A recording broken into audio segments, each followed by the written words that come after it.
real conversations, and some hard truths. Gangs, drugs, and guns. Giving a voice to those willing to sacrifice. We have stories that need to be told. We have lessons that need to be taught. Protect and serve. Welcome to The Quiet Professional. Hey, welcome back, everyone. Nathan Rome is with you. We are coming up to Remembrance Day, and I've got a number of guests lined up to talk about service and sacrifice. We are going to talk about their experiences in training and deployments, the memories, the people, and the impacts of service. To help me, I have co-host John Simpson here. John is a U.S. Army veteran with over 40 years of practical experience. He's an instructor with Snipercraft Incorporated and a research historian who has authored several books on the fundamentals and advanced tactics of marksmanship and sniper skills.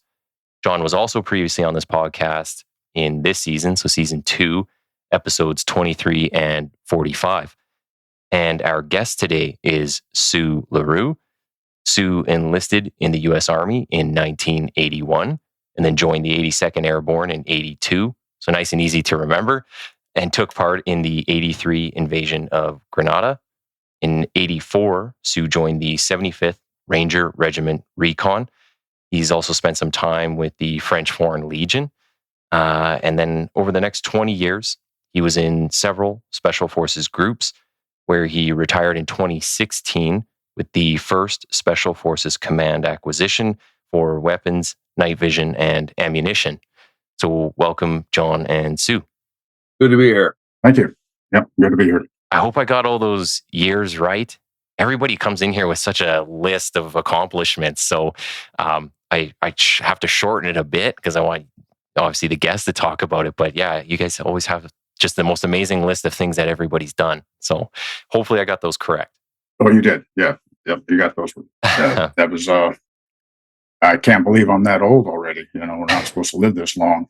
Yeah. Or we would have taken better care of ourselves, I guess. Well, you look like you're doing all right. You look healthy. So I just wanted to start by asking about your name, because Saux's your nickname. So can you just explain, kind of like we were talking off air, but can you explain for the audience so they know where the nickname comes from? Yeah, it comes from a Johnny Cash song, you know, The Boy Named Sue in 1963, which is the year I was born. My dad would carry me around, and he looked just like Johnny Cash. So they would say, his friends would say, "Hey, there's your boy named Sue." You know, so that kind of stuck as a nickname when I was growing up. My older sister would call me Petunia, you know, for Petunia Pig, because of my table manners or the way I ate at the dinner table. And she would, when it was time for dinner, she would use the other nickname. She would call me a Suey, like, you know, calling a pig, you know.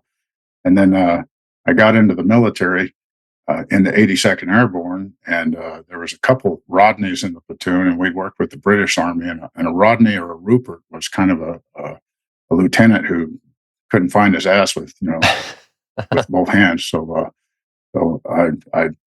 I wouldn't answer to the name Rodney. And the first sergeant, his name was Kermit Short. He put me in, he made sergeant major of the battalion I was at in the 82nd. He stood me up in front of the battalion, and he beforehand, he had made me choose a nickname because there was 3 Rodneys in my platoon. And he said, "Okay, what are we going to call you?" And I said, "Well, just call me Seaux Larreau. Everybody knows me as that." And that stuck. He told everybody that from now on, my first name was Seaux. It stuck like that. And I chose the spelling in the French Foreign Legion. You know, everybody asked me to write it down. And I used to spell it S-U-E. And then in the French Foreign Legion, I found that there's a word S-E-A-U-X, which would actually pronounce in French is Seaux. Okay. But it means buckets, you know, in French. So I was like, everybody called me Buckethead, so I might as well just use that name. Well, and hey, it kind of flows right into the last name, so it actually worked out really good. Yeah. And I was saying better than calling you Petunia across the battlefield. Oh, definitely, yeah. That wouldn't have went well back in 1982. Yeah. Maybe we can start kind of talking about some of the family and where you're from. So if you want to kind of take us right back to the beginning and tell us just about yourself and growing up. Yeah, I was born in Colorado, and my family. There used to be an X on the end of my name, and my family had come down through Canada anyway. So my family lineage had gone all the way back to what the Canadians or the British call the 7 Years' War. We call the French and Indian War, and Hmm. I guess before the American Revolution, my family had left and gone to Canada, and they left. Northern Pennsylvania, southern New York, went up into Canada, and then came back through decades later down through Michigan and into Kansas and Colorado. So my grandfather, I'm pretty sure it was my grandfather, took the X off the end of the name. He just got tired of signing it, with the X on the end. And my dad's nickname in Vietnam, he was drafted and fought in Vietnam, but they he was actually in the military when they took the X off the name. So his nickname was X. They called him X, or the Lost X or something like that. So that was a pretty funny story. But I grew up in Colorado and West Texas. My mom was from West Texas, so my dad had a farm, and then he lost that farm, and we traveled all over the Rocky Mountains from Colorado down into West Texas, a real small town.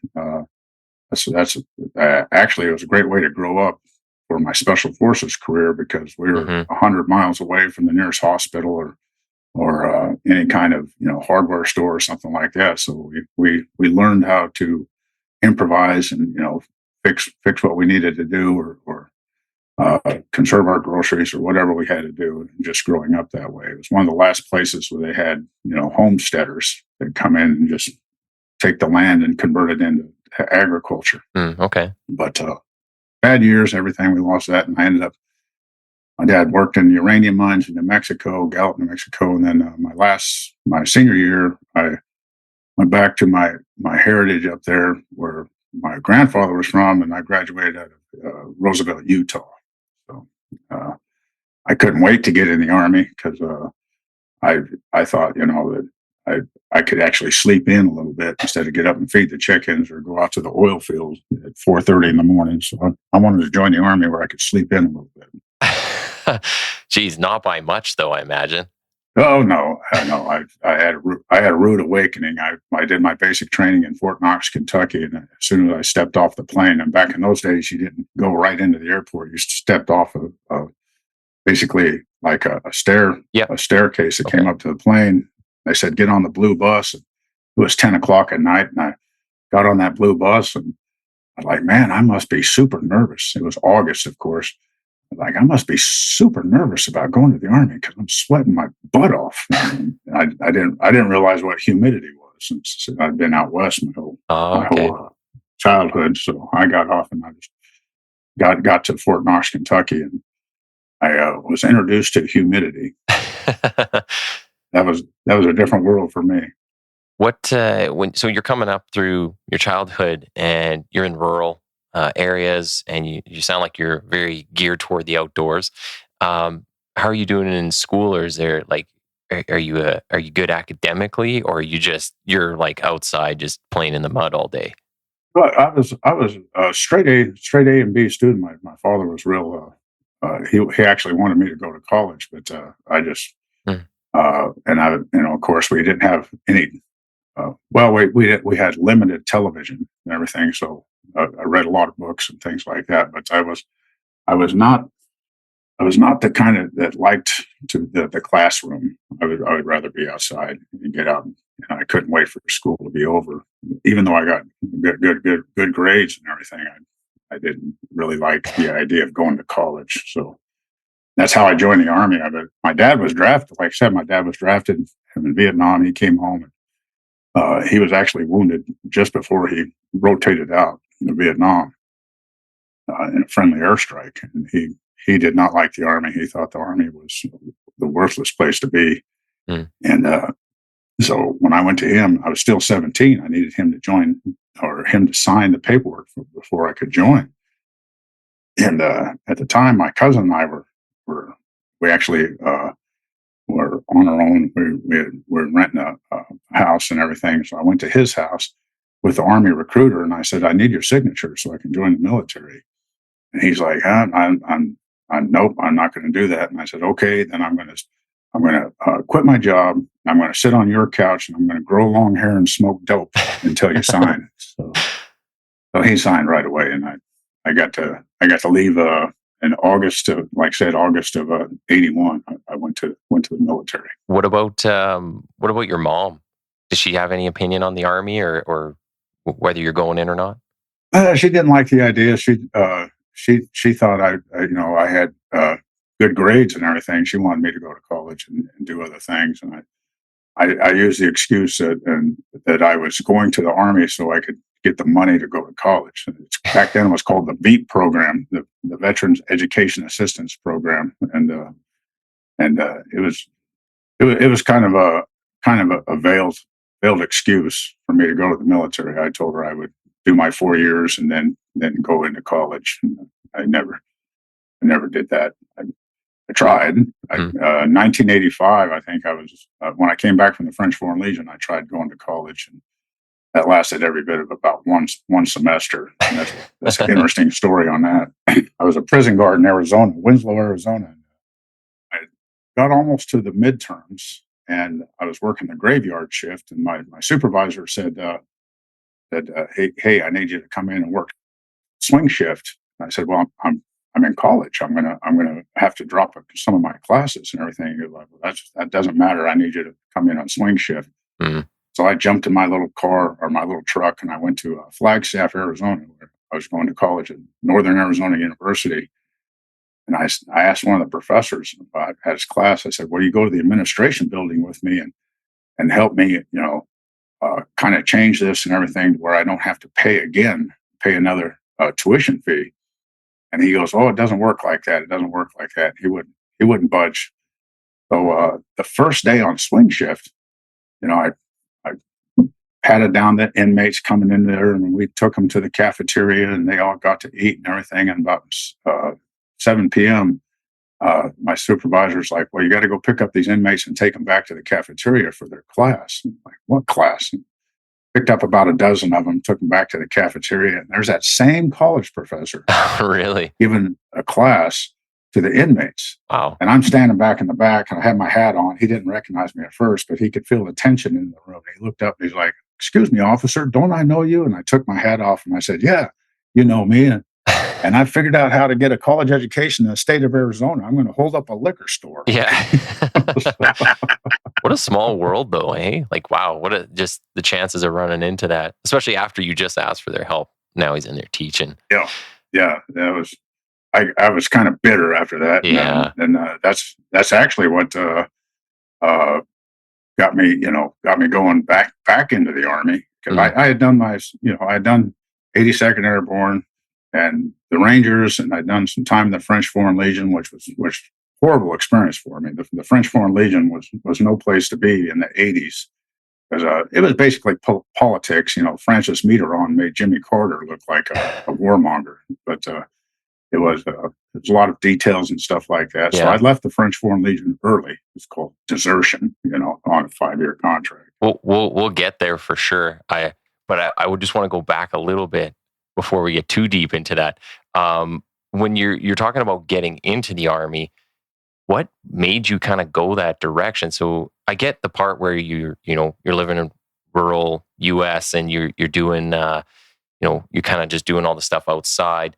But if your dad didn't like it and your mom kind of wanted you to go to college too, what in particular made you develop that drive or that kind of that passion to go that route? Is it just like reading a lot of books on it and it kind of made you think about it? Or it was more of a my little brother and I we were actually born. I mean, we could remember when my dad went to Vietnam, because my father and my mother had divorced, and then they got back together, which was funny. But my mom actually told the draft board that, "Hey, we're getting a divorce." So his draft number had already been called up, and he went to Vietnam while we were pre-adolescent or preschool, and we were always playing Army and things like that, and Mm-hmm. they would do little videotapes or audio tapes and send it to my dad in Vietnam, and then he came back and he had all these war stories, and he they were, even though he put them out in a kind of a negative aspect, and he said, war's horrible and stuff like that. My little brother and I ate it up. We just couldn't wait for our turn to, go and try these kind of things, or be part of some of these things that he was talking about. So, both I joined in '81 into the Army, and my little brother, he went Marine Corps Okay. just as soon as he got it out of, well, he was actually the same way. He was good at academics, and he was all state in football and things like that. And he got an actual opportunity to go to the Air Force Academy, and that lasted about one semester. And he he had a I guess he had a go between him and his college professor or something in Colorado Springs there at the Air Force Academy. And he just got up and walked off the Air Force Academy and went across the street and joined the Marine Corps. Oh, really? What in those days? What's it like when you go into recruiting? Like, you just walk down to the office and fill out an application, or is there any more to it? Back then, the recruiters used to come to the high school and see if anybody was interested in joining the military. So I was in Mm. the high school in Utah, and of course I was in Roosevelt, Utah. I was one of a handful of kids that wasn't Mormon. Even though my grandmother was Mormon, and they tried to bring me back in the flock, I wasn't actually Mormon. And most of the Mormon kids, the boys, were preparing to go on a mission, a Mormon mission. So they work hard and they save their money and everything, and then due to their religion, they go and and they try to they go to different places all over the world, and they try to convert others to the Mormon religion. Okay. And it's actually a good program. They got one of the best foreign language programs there at BYU, Brigham Young University Mm. in Provo, Utah. And if they're going to go overseas, they actually send them to that for 6 months to a year, depending on the language, teaching them the language before they go and try to convert people to the Mormon religion. So the recruiters weren't getting a lot of interest from the Mormon guys, but the rest of us that didn't want to spend the rest of our lives in the oil fields, we raised our hand and said, "Yeah, we'll get it. Let's go see the world." Kind Yeah. of thing. Yeah. And funny part about it, my dad's best friend, Leon Ross, his son uh, uh, and I were kind of we were kind of joined at the hip. We would go out, we would shoot guns all the time, and we were real into marksmanship and black powder rifles and hunting, and it was his idea. He said, "Let's be Green Berets and be snipers in the Green Berets." I was like, "Okay." So, but his parents were divorced. He lived across the border in Colorado, and he had to go to the Denver MEP station. I had to go to Salt Lake City. And when I came back from basic training, we met up right before Christmas and everything. And he still had long hair and, wearing civilian clothes. And I had a buzzed head like I do now. And I said, "Well, what's going on? I thought we were going to be snipers and stuff together." And he's like, "Oh, well, they wouldn't accept me. I was flat footed. Like I couldn't go into the military." So Yeah. he didn't get to go. Wow. But I was stuck going to the 82nd Airborne. So. And I didn't get to be a sniper at that. I didn't start out as a sniper. They sent me to because I had a higher ASVAB score, or higher entrance exam score. They said, "Oh no, you can't be infantry. We're going to make you a radio operator," which I absolutely hated. I hated carrying the radio or being the communications guy. Mm-hmm. I didn't like talking to people. Yeah. Oh, and just for the listeners, the ASVAB is the Armed Services Vocational Aptitude Battery.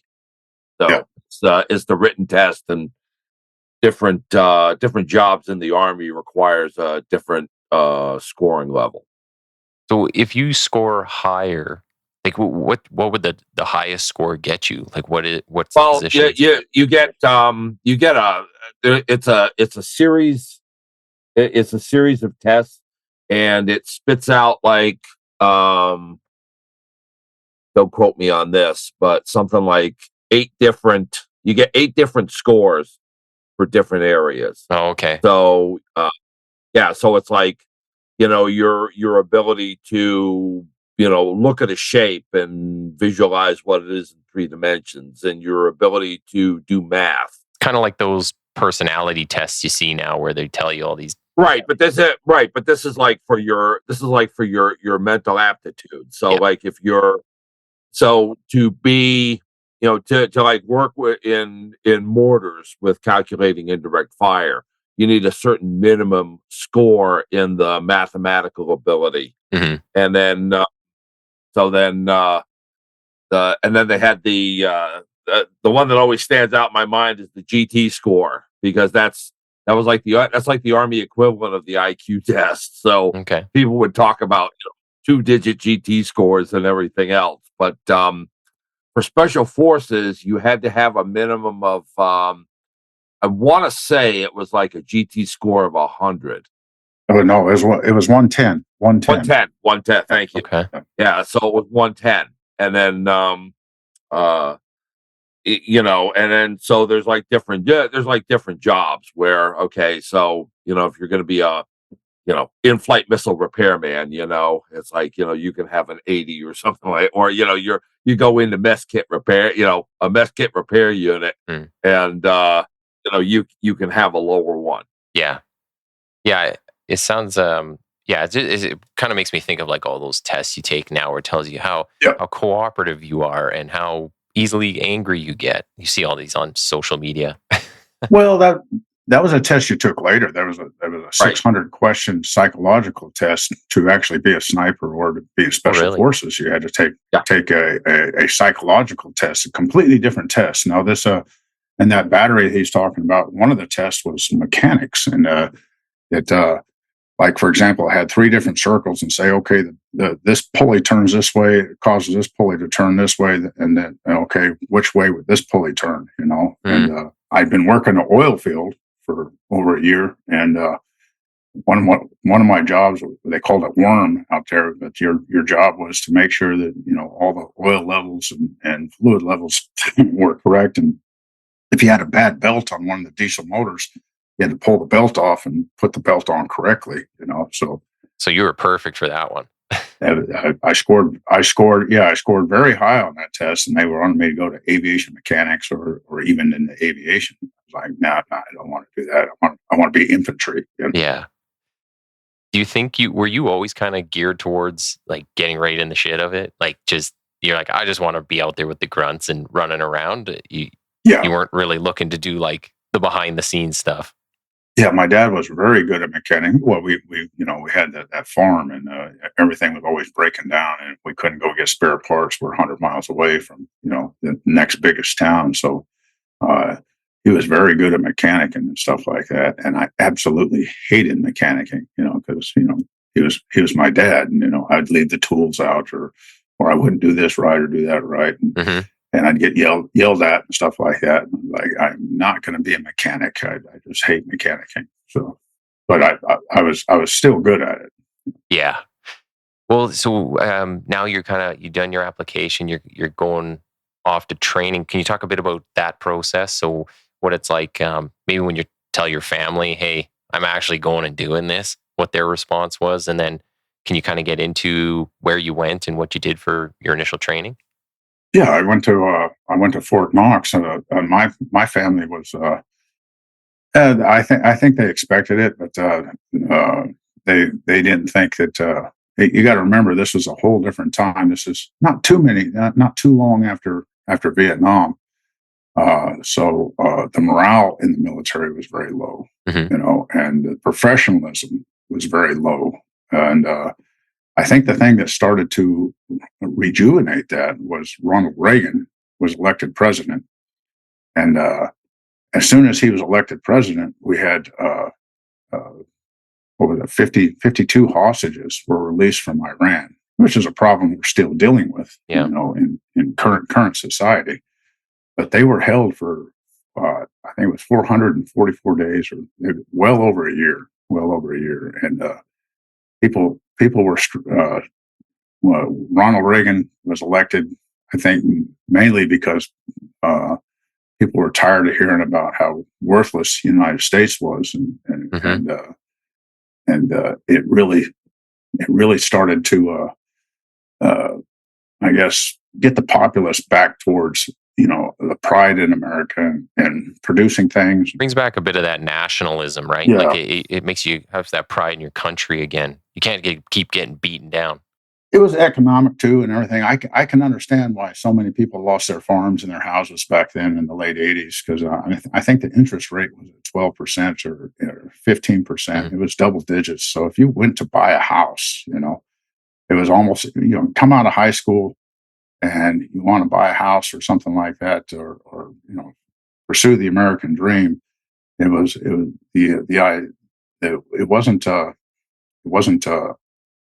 was pretty much an uphill battle economically.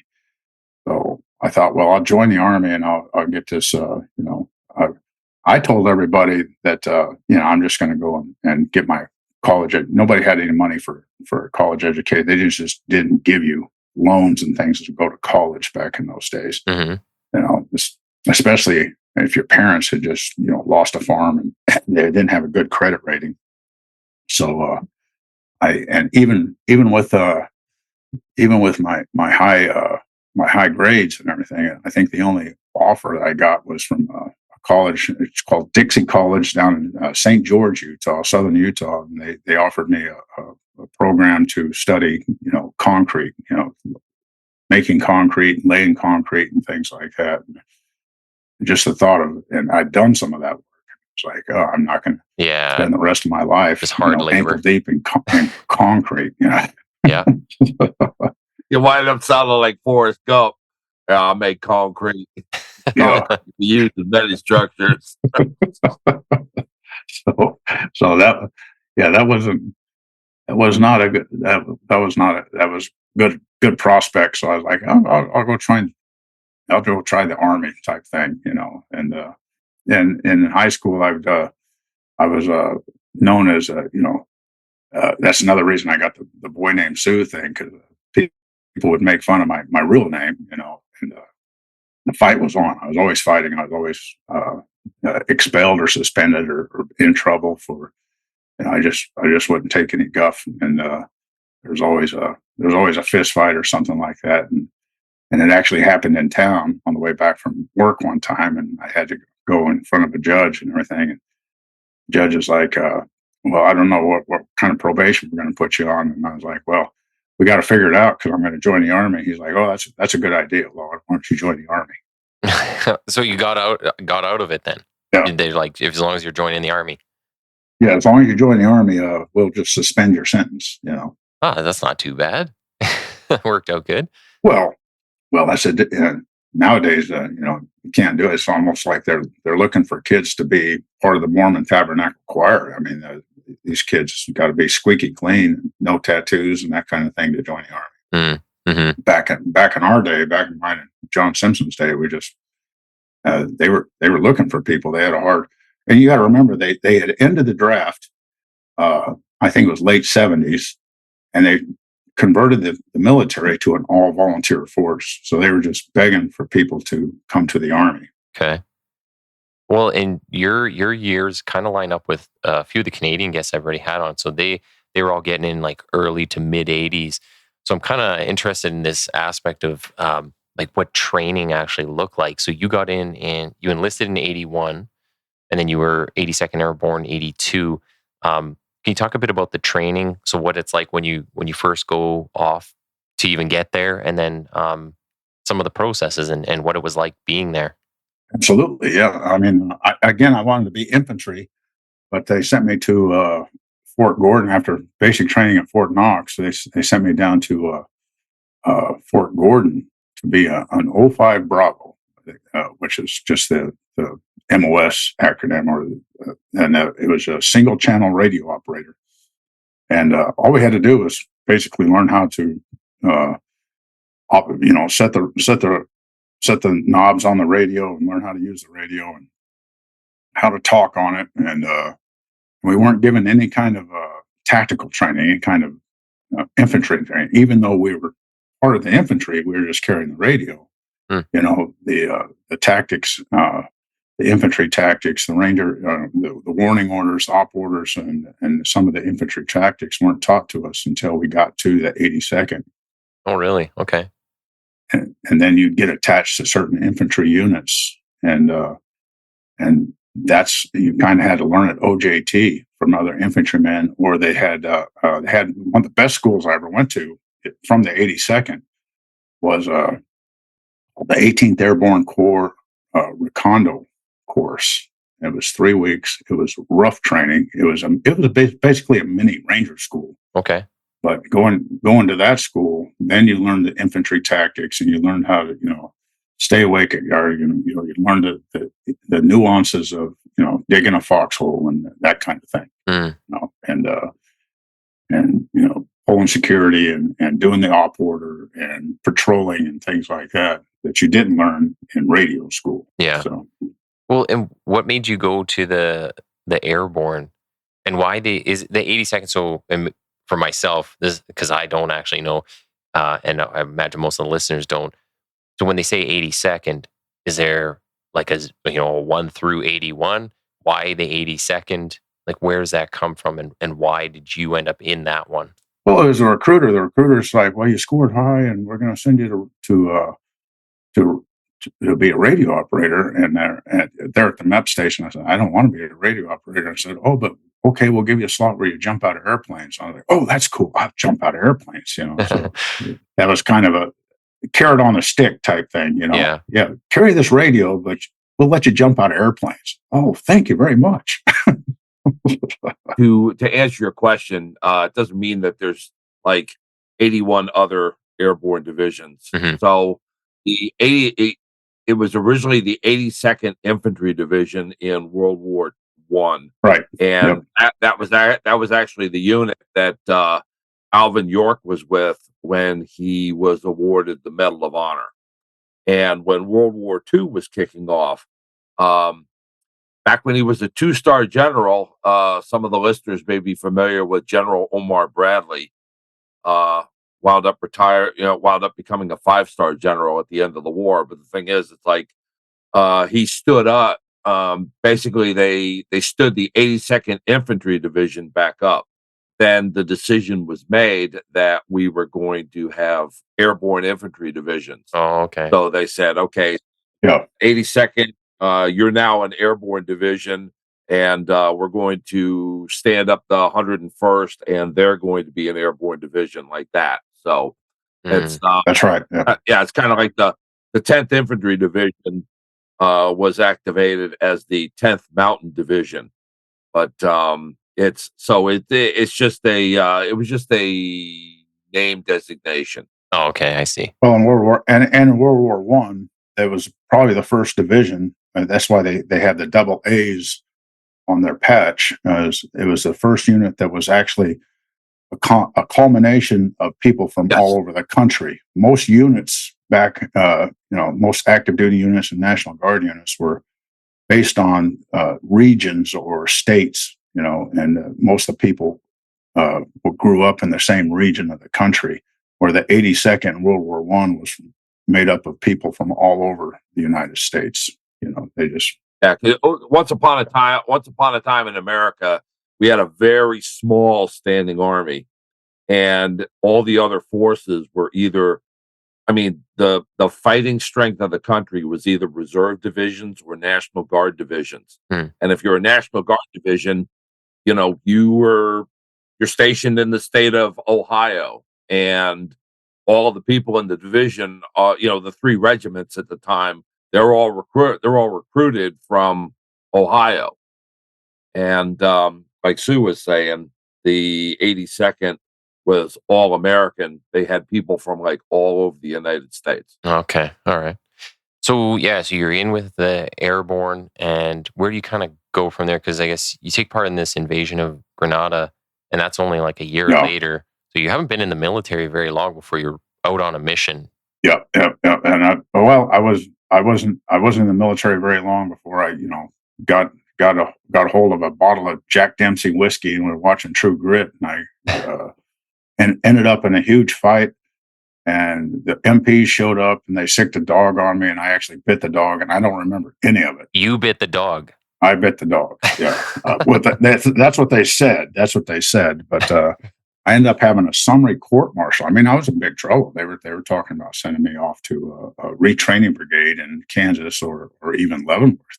Wow. And I kind of pleaded it down and pleaded guilty to everything because I couldn't remember this huge fight that I was in. So I went from a private first class down to or an E3 down to an E1 or EOU1 is what I used to tell everybody. I'd walk around, I wouldn't have any stripes on my uniform at all. And they're like, "You forgot to put your rank on." I'm like, "No, I'm a private EOU1.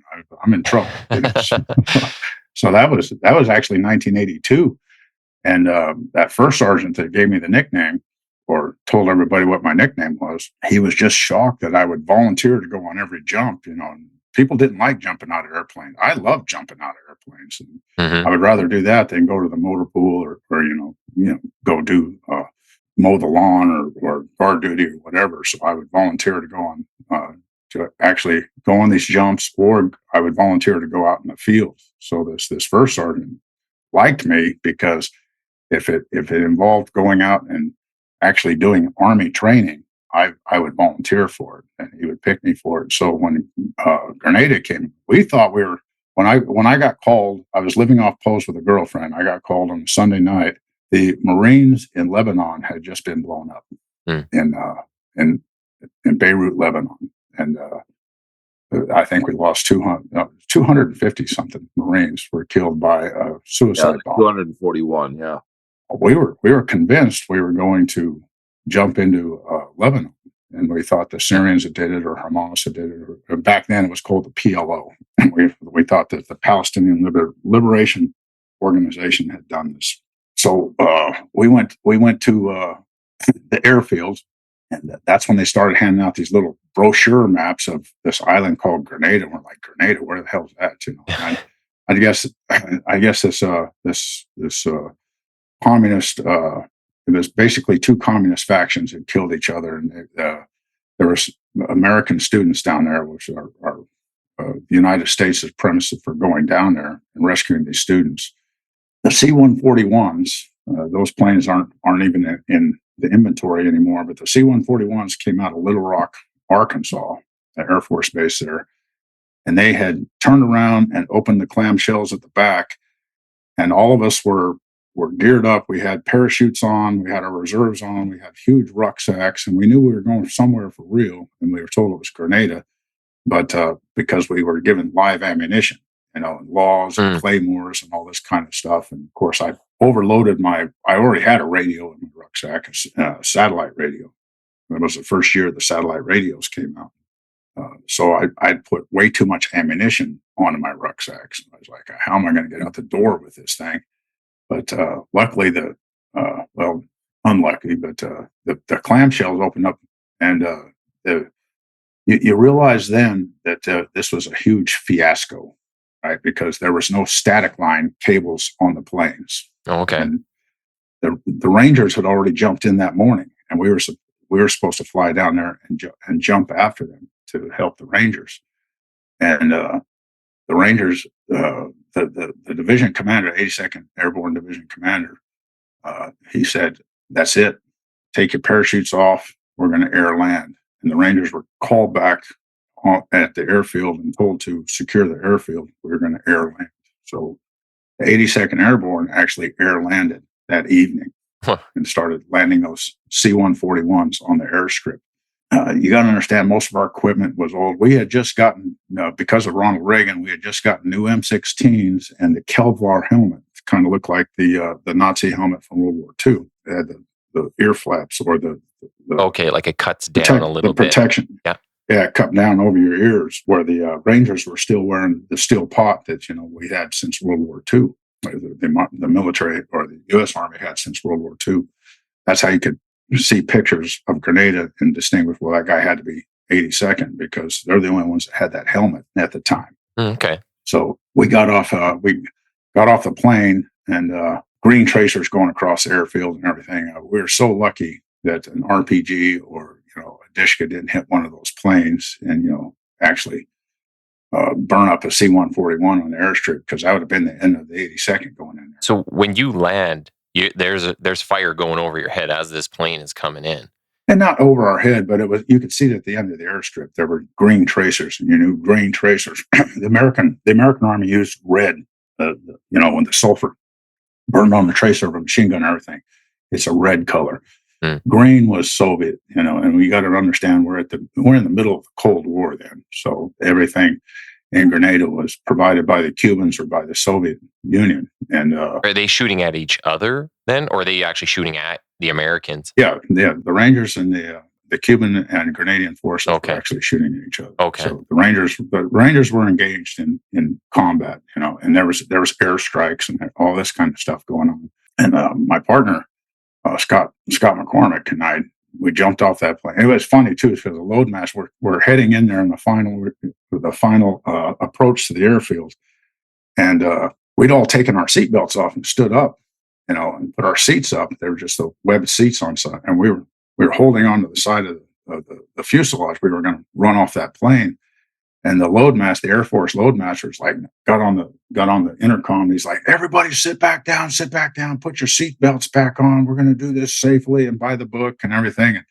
as soon as that plane turned around and the clamshells opened up to the back of the plane, and the loadmaster saw those green tracers and red tracers going back and forth, he jumped back on the intercom. He's like, "Get off my plane! Get off my plane! We got to get out of here!" We were all running off the end of that plane.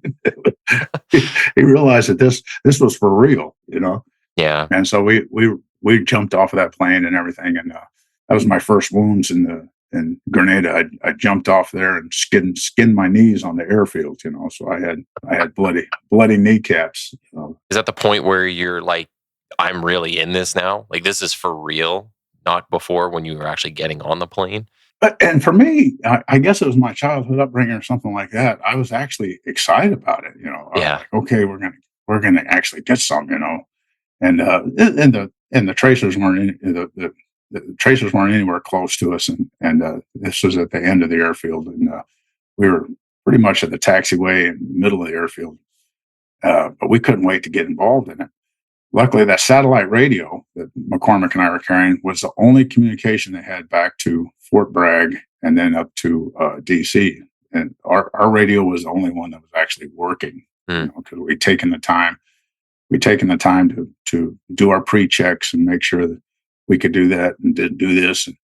And well, it wasn't working initially, because we went to the CP where the brigade or the battalion commander was that we were attached to. We said, we can't get this radio to work. And I said, well, if we go to the top of that hill, we can get a bounce back off the satellite, And he's like, well, get your ass to the top of the hill, And McCormick was upset at me about that, So we go to the top of the hill. We got the radio working. We'd take messages and we'd write them down, on this old form called the 4004, and we'd actually have to write down the message, and then we'd have a handful of messages, and one of us would get up and run them back down the hill to the battalion commander, and then the other one would stay there by the radio, write down the next load of messages, and we would switch off like that all night long. Oh, wow. All night long. We had the only radio working. So when you're landing too, and you're talking about your gear and you've overloaded with ammo, what would you say like the weight of the pack is that you're carrying?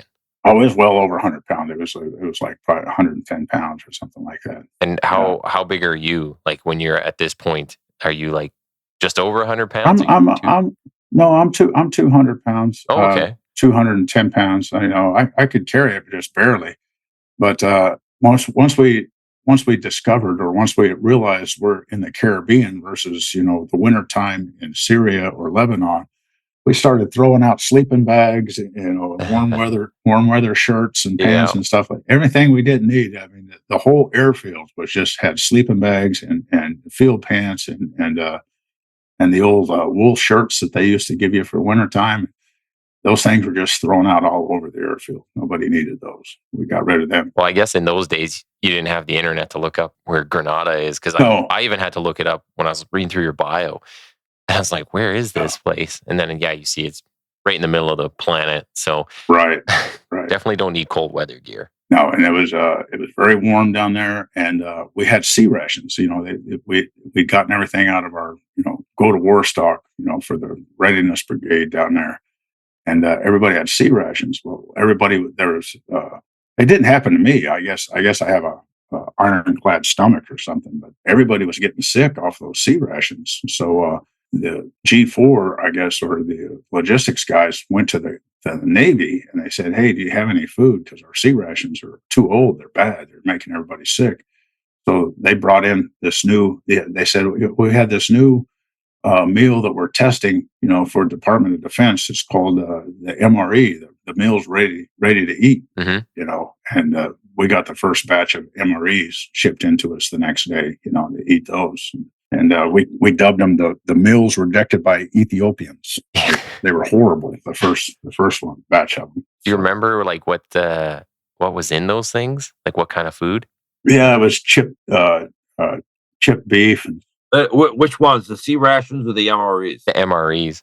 Oh, well, even the sea rations. What are they putting in that? Well, the sea rations. For the listeners, those were canned rations, and those were those date back to like World War II, when it was designated as the sea ration. So you got a little cardboard box, and inside was a can that was like your main meal. So for it, the one that I'll never forget was the beef with spice sauce, and then you would get a can with like fruit. There was a fruit can in there. Okay. Yeah, there'd be some had a can of fruit cocktail or a can of peaches, and that was stuff that people could trade on. Mm-hmm. And then there would be like you'd always look for there would be a can of pound cake in there, and then for some reason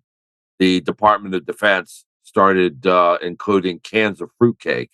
We wanted to get our hands on the guy that came up with that, and then. So they were available in different menus. So you had one that was like primarily a breakfast menu, where there'd be a can of ham and eggs, or there would be a can of beef slices with sliced potatoes. It actually doesn't sound too bad. No. I mean, the thing is, it's like if you didn't have to carry them, I mean, they were actually pretty good. Mm-hmm. Okay. I used to demand. I used to fight over the can of tuna fish, because I used to tell everybody that's as close as I was getting to a girlfriend out in the field.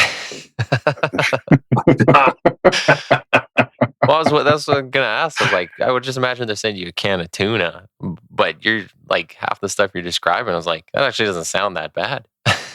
So. Right. Yeah. The biggest thing is it just weighs so much, because to carry a week's worth of rations on your back, and it's nothing but canned goods packed with, you get a can that, it looks like a soup can, it's almost the size of a soup can, and it's just full of water and food. Yeah, that's going to be heavy. Yeah.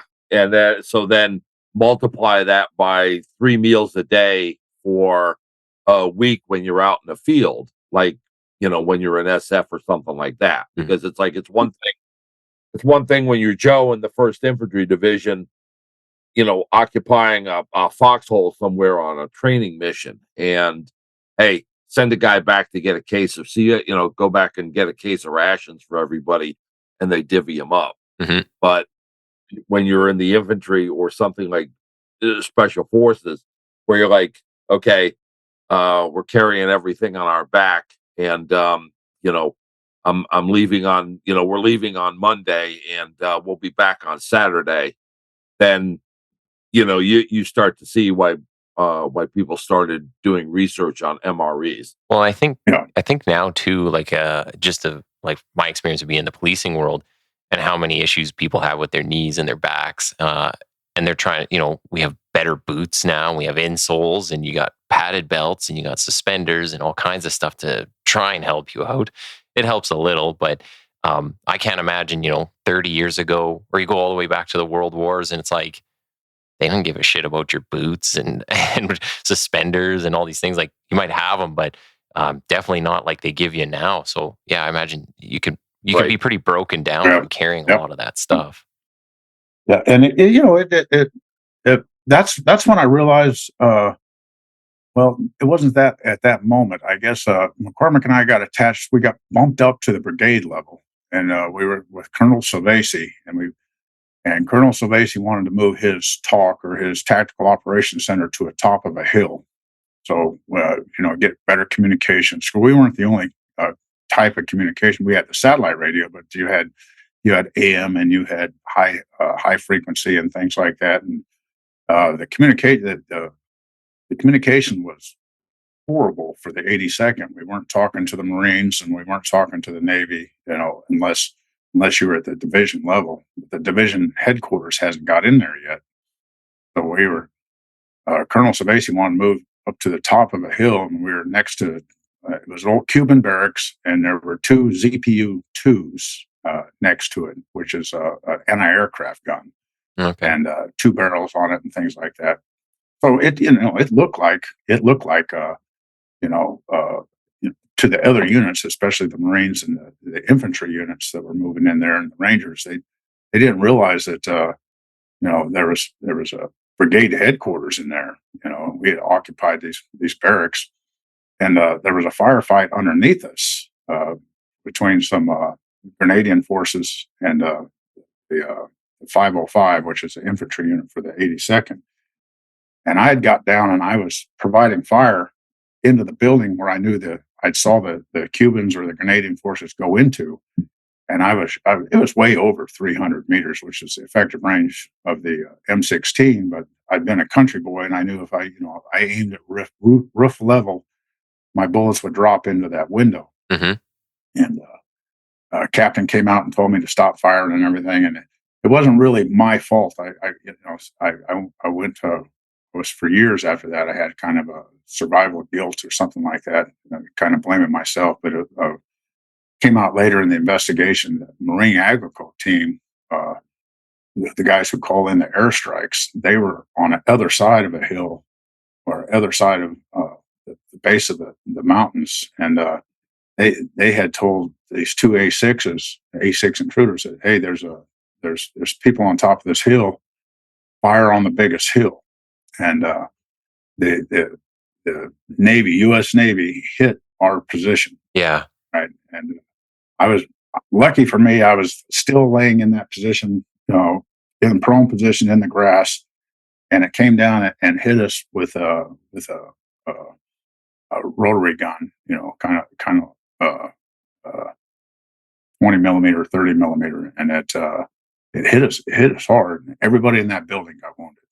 Really? 19 people on that hill. Even my M16 got a hole in the stock, but I had like a guardian angel around me. Grass was flying, dirt was flying all around me. I heard people screaming after it come up, and I stood up and I saw the second plane coming in, and I was like, "Oh, this is it." We're gonna get chewed up into mincemeat. And one of the captain inside the building grabbed the radio, and he called for an abort, and he was on the frequency that everybody was using for the airstrikes. And the plane, luckily, that pilot didn't fire. Wow! But we had a mess going on there, and it was at that moment I realized that all the training I had received before that wasn't inadequate. Okay. It wasn't that I wasn't listening to the training or everything. You got to realize we were a peacetime army at the time, and everybody was like, "Well, if this happens, you do this, and if this happens, you do that." And it wasn't really covering all the bases for all those different scenarios. So I had several people. I had one guy who lost a leg. We had a bleeding, or I had a sucking chest wound, and we didn't have stretchers. We were ripping doors off of the building to put people on the doors to get them to the medevac. We got the medevac and everything. And it was an eye opener. And McCormick only had a piece of shrapnel in his hand, and which it's swollen up later, and he got pulled off the line later. And the general gave him his Purple Heart and everything. And his picture was in the 82nd Airborne Museum for years. And I was like, he was like the worst soldier ever. Here he was immortalized in the museum. And I was like, God dang, how did that happen? Yeah, that happens. That's for sure.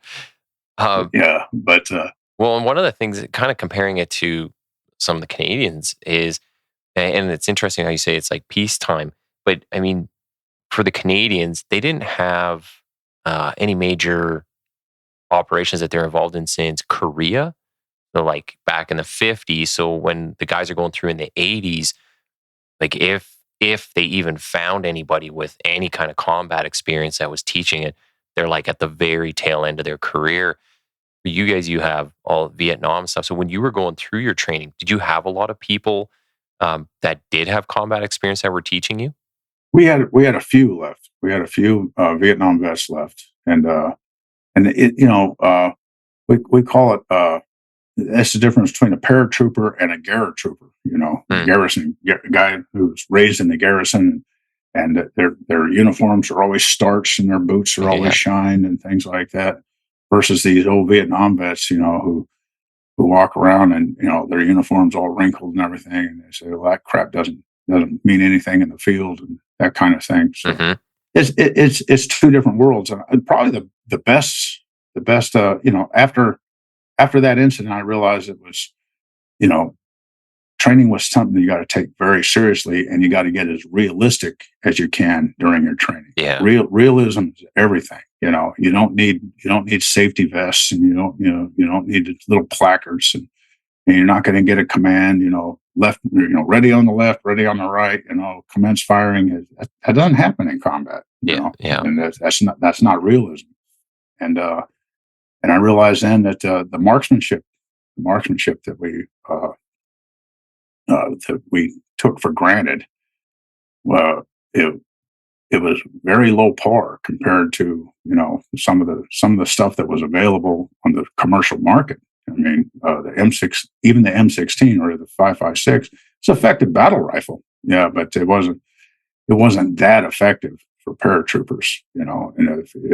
Okay. Looking back, I'm just like, okay, yeah, you can engage out to 300 yards and things like that. But if you're in open terrain and everything, maybe you want somebody that good with that machine gun or good, that can reach out a little bit farther, or the sniping program, and that's where I got interested in, hey, I want, if I'm going to carry a gun, why don't I, even later when I became a sniper, everybody's like, well, why are you carrying a bolt action gun in a machine gun war? And I was like, because, effective fire counts. You can throw a lot of lead out there, but it's the rounds that hit that count, not just a bunch of lead in the air. Mm-hmm. I think the biggest thing that I realized was that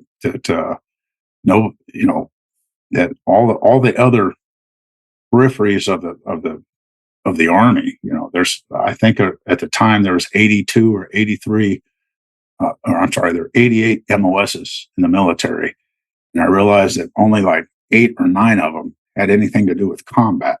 Yeah. And just because you wore a uniform doesn't mean that you were effective in combat, or that you were good at combat. And I started studying more military history there and taking my training a lot more seriously and things like that after that. And I really had a lot of respect for like the guys in the Battle of the Bulge, when the Germans had overrun the front lines, and they took the what they call the cooks and bakers and said, get your M1 Garand and get out to the front line. Mm-hmm. I feel those guys even had less training because most of them were drafted, and they had fired their M1s. M1 Garand since basic training, and they were put on the front lines to stop that incursion from the Germans in the Battle of the Bulge. It's always interesting, when you can compare it to something you've gone through and you look at what other people did, especially before, like I'm saying about the equipment, compared to when you're going through back to the world wars to what we have now. And it makes you wonder, like, how the hell did they do this when it was like, those conditions and stuff? And most of the times before even more dire straits that you're kind of in. So, how long were you in Grenada for? Oh, we were the shooting part of it was over in three or 4 days, so it wasn't long. I was actually down there for a couple weeks, cleaning it up, and then hindsight being 2020, we can pick it to death, but it wasn't as successful. To the world and to the Soviets, the press and the propaganda war. It was excellent. We showed the Soviets that the Soviet Union and the Cubans that we were going to draw a line in the sand, if you will, and say, no more communism, no more buildup in this hemisphere. But if you look at the operation was a total fiasco. And it wasn't that. I mean, it was successful, but it was one mistake compiled on another, and it was something that all of us, especially later in our careers, we're like, okay, the communications problem between the forces, the Army and the Navy and the Air Force and the Marines, that was supposed to get fixed. Things were supposed to get more. The training was supposed to get more centralized, and everybody was supposed to get on one sheet of music. That never really happened. It happened at some of the levels, but it got it opened the world's eyes. You had Grenada, you had the Falkland Islands and things like that. So we started doing joint training with the Canadians, with the UK, even with I wasn't part of it, but even guys were working with the French, and the reforgers and the Germans and the French were working together, because we thought that especially after 1983 in Grenada, we thought that the Soviet Union would invade, and it would be a ground war, or we were going into Nicaragua and stuff like that. And we thought that World War III was going to start out pretty much conventional. It wasn't going to be a big nuclear war. Yeah, because I think that's the other thing that everybody where the training kind of slowed down. People weren't paying attention to the training because after Vietnam, everybody thought in the Army that it was going to be nuclear. At first, it was going to be a nuclear war, so everybody kind of half-assed the training a little bit, because they were like, even like some of the Canadians, when I was talking to them, it kind of surprised me because I'd never heard this from any history up here or stuff. Like Russia didn't seem like a big part of our history, but any of the Canadians I talked to, they're like Ben Click, the co-host. When he originally did the show, he's like, yeah, I just joined because I want to go kill commies. That was a thing in the 80s. And I was like, I've never heard that from any of the Canadians. So that was kind of surprising. It's interesting to hear, like, people are kind of anticipating a more of a conventional war, or as opposed to a nuclear war. So yeah, they had I guess a different view up here. Yeah, it was a big shot in the arm, not only for America but for the whole Western Hemisphere. I mean, for the civilians, the whole country, the population. It was a big, here we'd won one. And it wasn't that big, and the casualties were low and things like that. But they were still real. For me, it was those. I think we lost 27, 28 soldiers there, but for me, it was very real. I've seen those bodies. Watch them get killed, things like that. So it was very real for me. But there were parades and things like that. Of course, I missed them all because I stayed down there 2 weeks. I was the radio operator. Everybody else got a big parade when they got back, and I came back in the middle of the night in a rainstorm. It was very interesting. The change after Grenada towards training and towards equipment of the Army. And we had worn out generators and vehicles and stuff like that from the Vietnam era, well, clear back to Korea. But in the Reagan years, they started throwing all those things away or getting rid of that. We got the Humvees and new equipment and new uniforms, new boots, everything from top to bottom. Everything was the Army went through a huge transition. I'm sure John was part of that. I know John was part of that because years later we got together and we're like, okay, when did you start sniper school and why and it was basically 85 or 86 when John started the sniper school right there at Fort Bragg, in Special Forces. And before that, we had pretty much got rid of the whole sniper program. The Army did. There was no sniper school in the Army. Yeah. So John Simpson was a plank holder in that, which I found out later. I accused him of, we're not getting enough training. That's in one of his books. In the prelude to one of his books, is how I'd showed up and said, "We're not doing this right. We gotta be like these Marines over here. I got this book by Carlos Hathcock." Well, yeah. Later on, we can get into how my first exposure to the phenomenon known as Seaux Larreau. But you could tell it because now. because I'm sure we're going to get into the the Rangers, and especially I know Nathan wants to hear the story of the Fort Legion. But my first exposure to Seaux, I'd come back to the 10th Special Forces Group from Germany, and it was at Fort Devens, Massachusetts, which is now closed, and we would have these NCO calls or NCO professional developments in the post theater. And you would have like the entire, group support and 2nd and 3rd Battalion, because 1st Battalion was permanently stationed in Germany. And we're all, we'd come in there and they would like natter at us on a bunch of nonsense that really didn't, help us day to day. Usually a visiting sergeant major was the guest speaker. Not to be too cynical about it. So the thing is, we had a real guest of honor that day. We had the commandant of the Sergeant Major's Academy, and he was busy talking to us and I guess inspiring us so that someday we could all grow up to become Sergeant Major of the Army. And you just tune the stuff out, and I'm like sitting there. And are there any questions?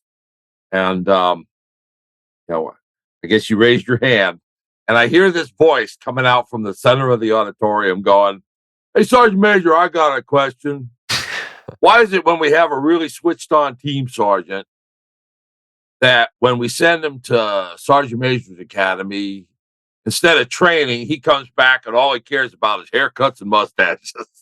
And it's like you can just hear this in the auditorium, because he's like talking like this to a command sergeant major of the U.S. Army and the commandant of the Sergeant Major's Academy, and they were just guys are like, "Oh, that friggin' Larreau," and I'm going, "Who is that guy?" And it was like, "Oh, that's Seaux Larreau." Yeah, and that was my first.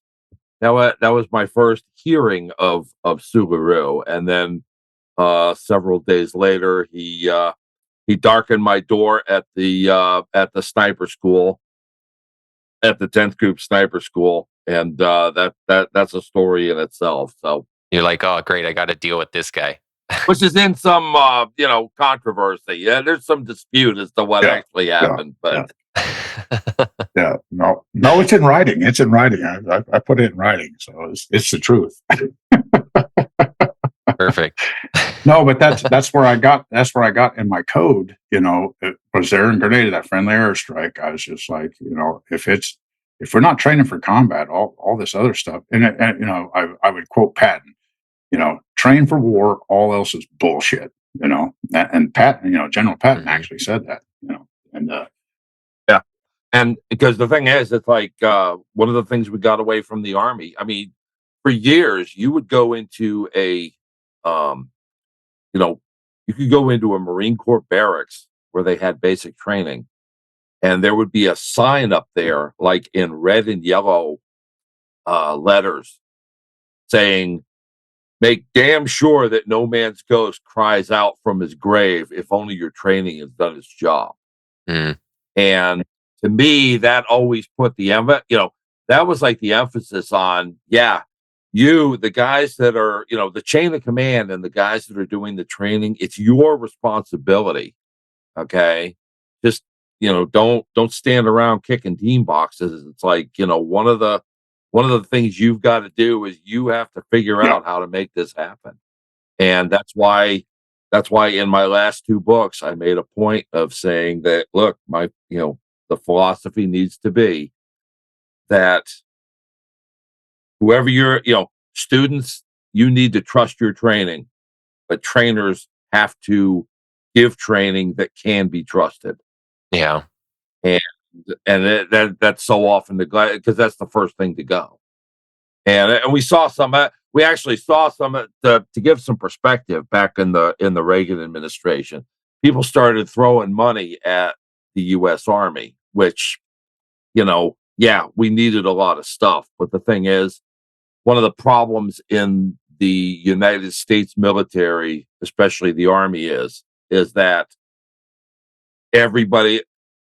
just about everybody pays lip service to training, and they all want the hardware. They want the equipment. They want the new shiny thing. Yeah. And, so, Sue he was kind of an outlier, realizing that,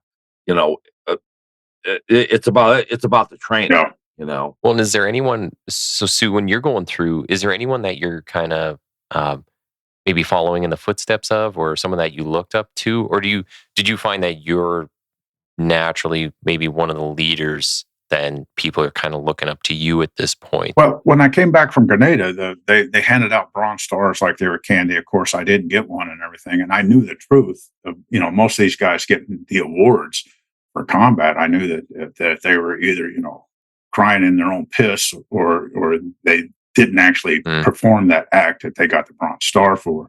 And I noticed that rank had a lot to do with it. And I kind of blew that. I was bitter about that for a while. And again, I was feeling guilty that I thought, my providing supporting fire had brought in that airstrike, which turned out to be false later. But I took my training very seriously. And I put in paperwork, and it was called a 4187, but I kept on putting in for transfer to the Special Forces or to the Rangers and stuff like that, and kept on getting denied for months. And then in 1984, I came down on levy, and I was told that I was going to Germany. We thought you go, when you come down on levy, they'd hit the whole division with, and you go to the auditorium, and there's a whole bunch of people in there, and most of you are going to Germany, and some of you are going to Korea. And I was like, I'm not leaving the paratroopers. I didn't want to digress. Okay. In my unit proficiency, I knew that the paratroopers had some level of realistic training, but I didn't want to go to another unit where I knew that we would be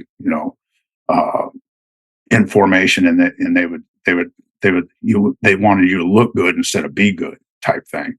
And I did not want to go to one of those units.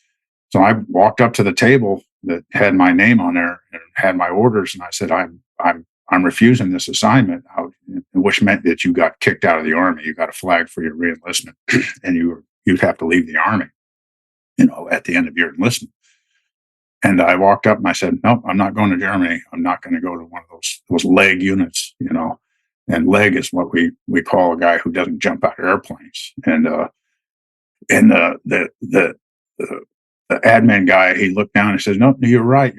We got orders for you to go to the Rangers. I had been picked by name to go to this new Ranger regiment that they were standing up. They were going to, 1st and 2nd Ranger Battalion jumped into Grenada, and they were going to create another battalion and a regimental headquarters.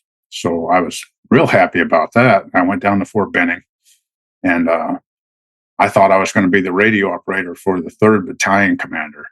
And when I got there, there was an admin guy who knew that I liked to be in the woods and stuff like that. He was basically a clerk typist, and he says, "I put your name in for the recon teams."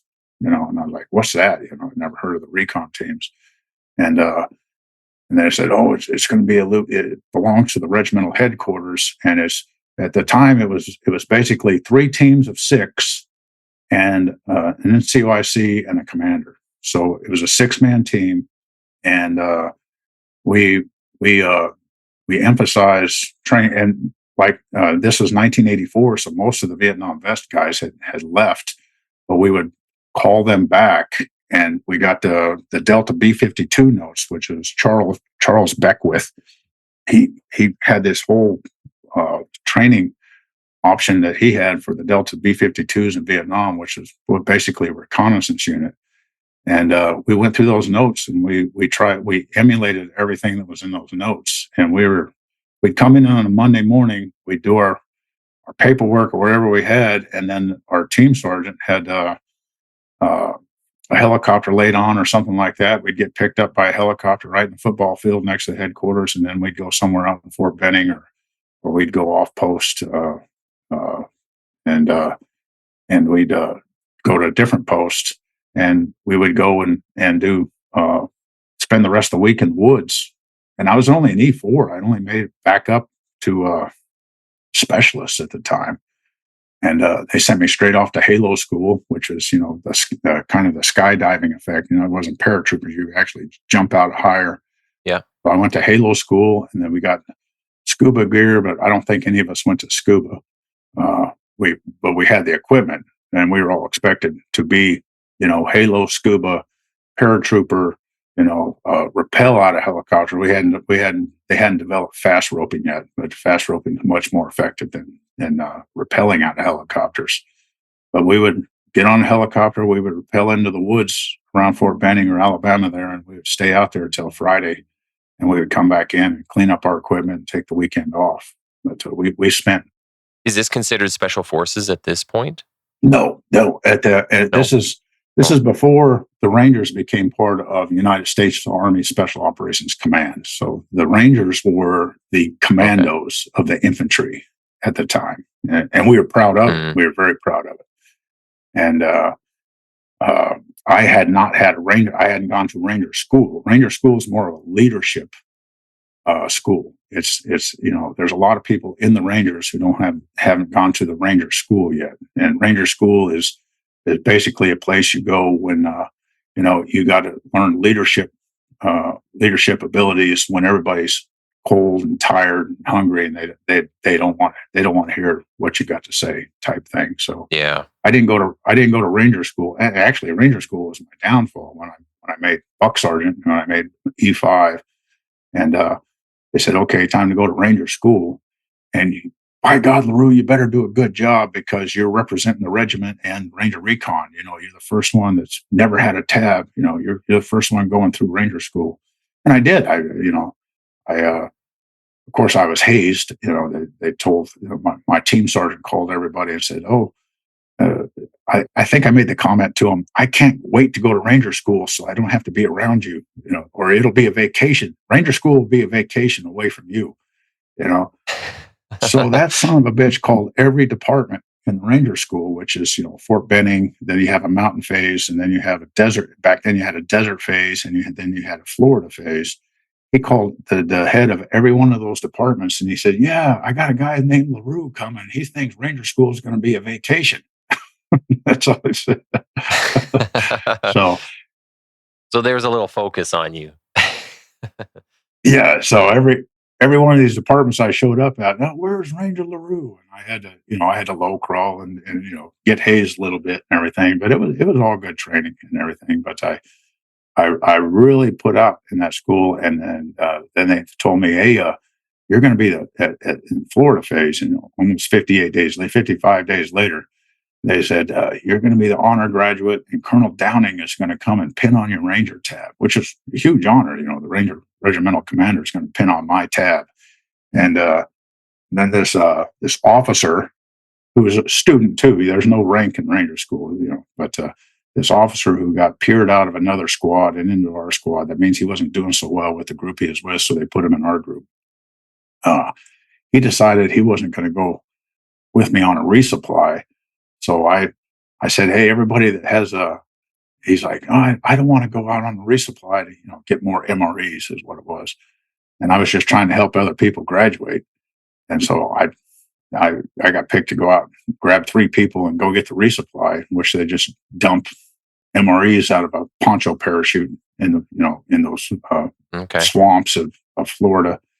And so I said, you and you come with me. And this officer's like, I don't want to go. I'm tired and I can't handle this. And I said, oh, okay, Mr. Lazy. So everybody that's got blank 7.62 linked, carrying machine gun ammo, everybody dump that out of your rucksack and give it to him. And I said, now you're the ammo bearer for the machine gunner, So the next morning, he wasn't very happy about that. We ended up getting in a fight, and I put him in the hospital. And I got kicked out of Ranger School.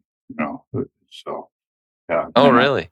I got kicked out of the Rangers. I got back to the regiment. I got kicked out of the Rangers, and then I thought I was going to Korea, and I would be since I was a buck sergeant, I would read off the list of names where all the guys were getting pushed out of 3rd Battalion. They couldn't make it in the Rangers or got in trouble. Say, Smith, you're going to Germany. Peterson, Germany. Johnson, Germany. And then, Clemens, you're lucky. You're going to Korea. That kind of thing. Well, then I saw my name on the list, and it said Larreau, Ranger Department. Ranger Department. Why they? I just got kicked out of the Rangers. Why they send me back to the Ranger Department, which at the time was the Ranger School? I said, well, they need anybody that's got any kind of Ranger experience to go to the Ranger Department. So I stayed right there in Fort Benning and went to the Ranger Department. And I decided then I'm getting out of the Army. I was at the end of my 4 years, and I was like, this is not working out well. But then, so you're on contract at this point? Yeah, I'm on a 4-year contract. Yeah. Okay. All right. And it was time for me to re-enlist, but the Ranger Department wasn't too bad. I didn't do much there, and but I would halo into the graduation ceremonies, or I would go out and help at hand-to-hand pit in the morning at 4:00 in the morning or something like that. And it wasn't bad duty at all. And then the commander noticed that I was doing well over there, and he said, "Hey, I want you to get your tab and be an instructor here at the Ranger Department." And I was like, "Oh, get my tab. Do you want me to go back to Florida and recycle the Florida phase?" And he goes, No, I want you to start over at day 1. And I hadn't been out of Ranger School for 90 days. And I looked at him and I said, no, I don't think so. I'm still pretty weak, still pretty tired. And I said, I'm going to get out and I'm going to go to college and I'm going to be an officer. which was a total bullshit lie. I wasn't ever planning on doing that. Yeah. And he'd come around his desk and he's like, if there's anything I can do, let me know, and I'll make sure you get your commission and stuff like that. And I snuck out of the Army, and I was going back to the oil fields and going back to work. I'd done my time, so I'd given it up. Were your parents still around at this time? Yeah, I went back, and the oil field had closed down. This was 1985 and summer 1985, and OPEC had lowered the price of barrel of oil to I don't remember, like $12 or $13. It was real low, and everything in the United States had shut down. The United States couldn't compete with that, so everybody pulled the pipe out of the ground and stuff like that, and there was really no jobs to be had. Mm-hmm.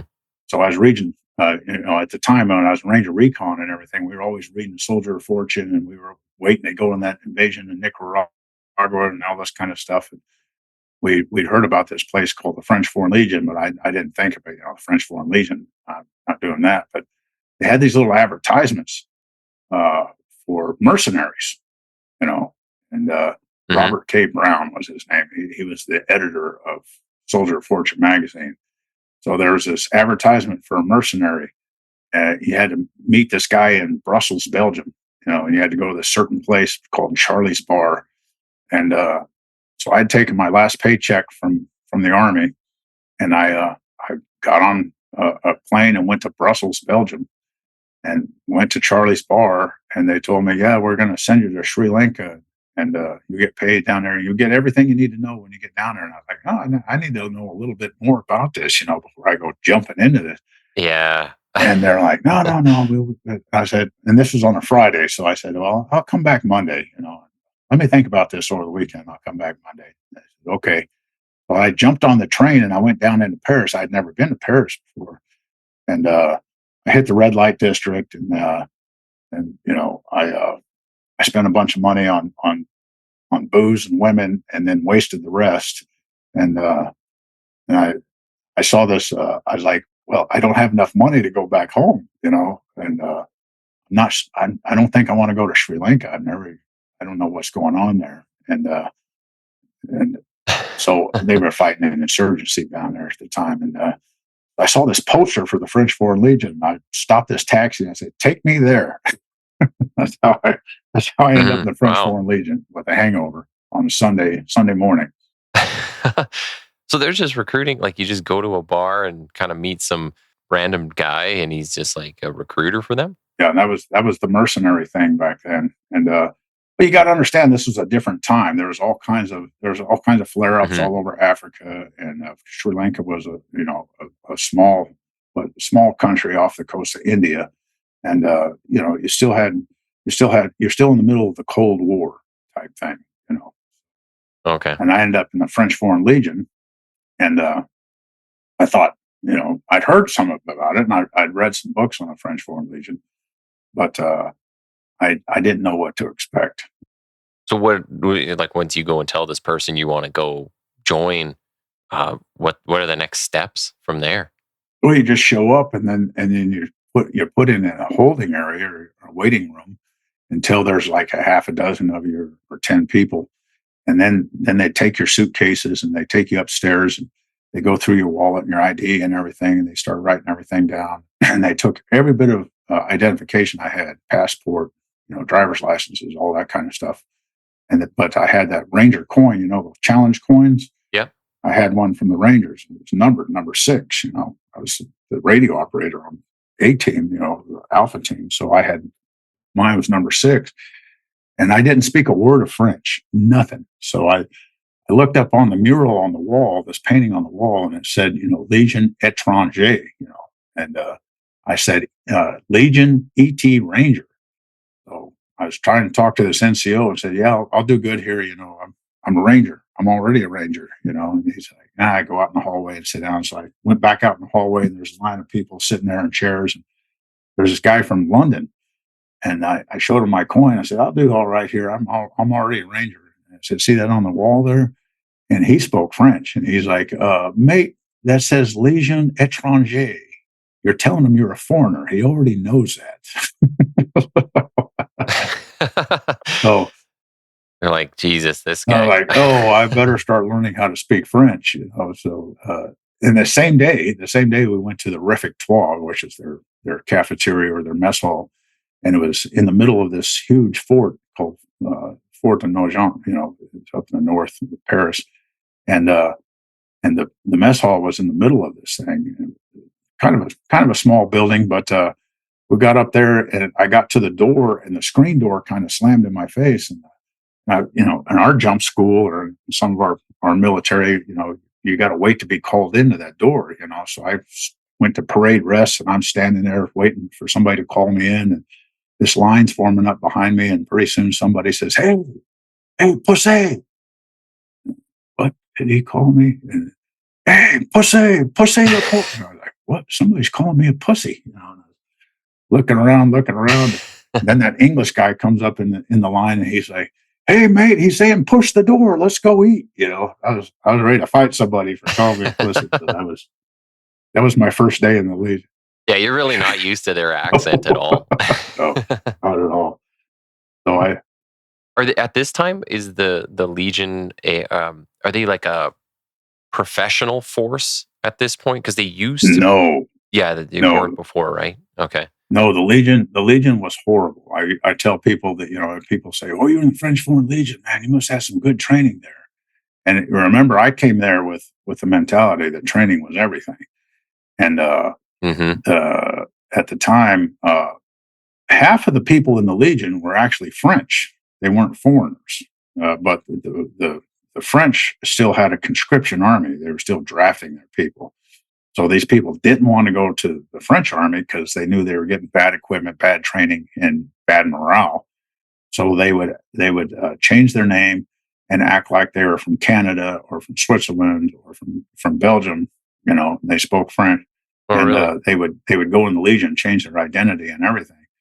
And they were so shocked at me because when we went down to Marseille, a little place, Camp Marseille, out of Marseille, they do a background check and run your name through Interpol and everything. And they're like, "You got nothing to hide." I was like, "No, I'm just here. I'm just joining up. I'm not a criminal. I don't have anything to hide. I'm not divorced, nothing like that." So I actually got to keep my name. I didn't have to change my name. I was in the Legion, which was pretty funny because after we did our basic training and everything, they wanted to send me to some mechanized outfit, and I was like, I actually ripped my uniform. I had a paratrooper tattoo, and I ripped the sleeve off of my uniform and said, "I'm a paratrooper. I'm going to the airborne." So they sent me to the Dusium Rep, and I got to go to the parachute unit in Corsica. Okay. Go through their jump school and everything like that. So that's wasn't big, and there's only like a dozen of us, a dozen replacements to show up down there and everything. I thought, well, finally, I'll get some good training because basic training was horrible, absolutely horrible. And I thought the FAMAS, which is the little bullpup assault rifle they had, Their rifle. I thought that was an overrated pistol. So I volunteered to be the machine gunner.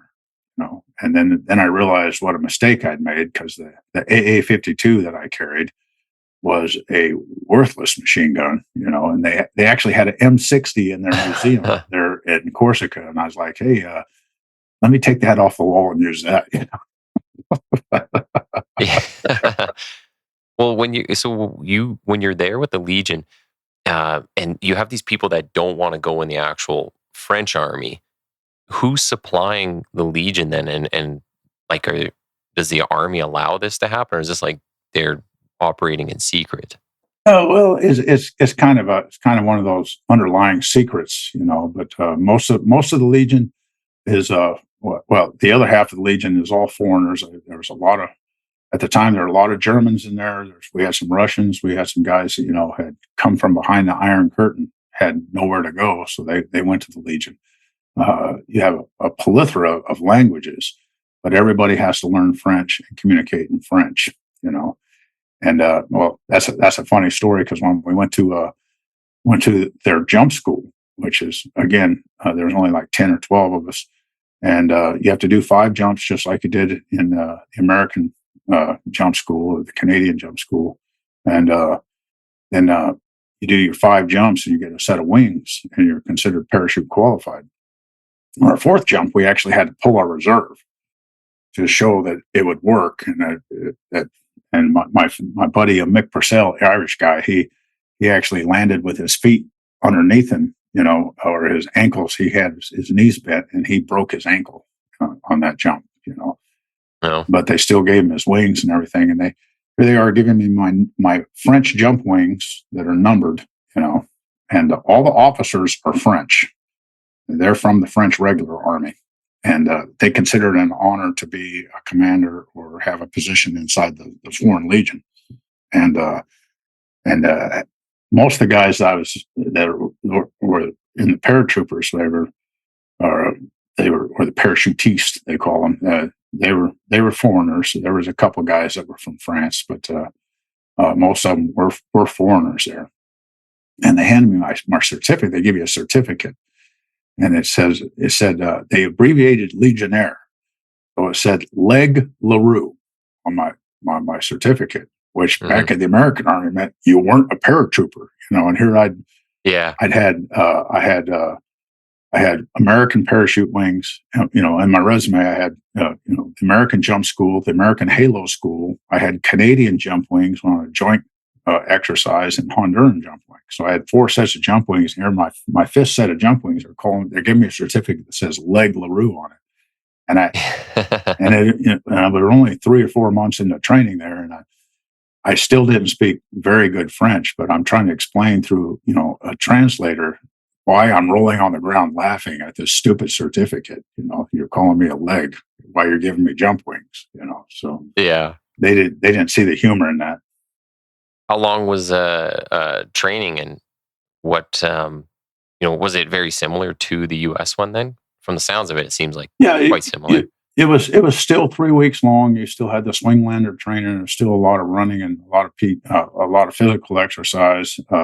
You're just basically learning how to keep your feet and knees together and roll with the landing and stuff like that. One thing that did make me very nervous, if you were a total alcoholic or you didn't fit well inside the unit, you weren't a good infantryman, or if you had a drug problem, they'd send you to the rigger shed. You had to pack parachutes. So it came to jump week. I was like, wait a minute, all these losers are packing my parachute.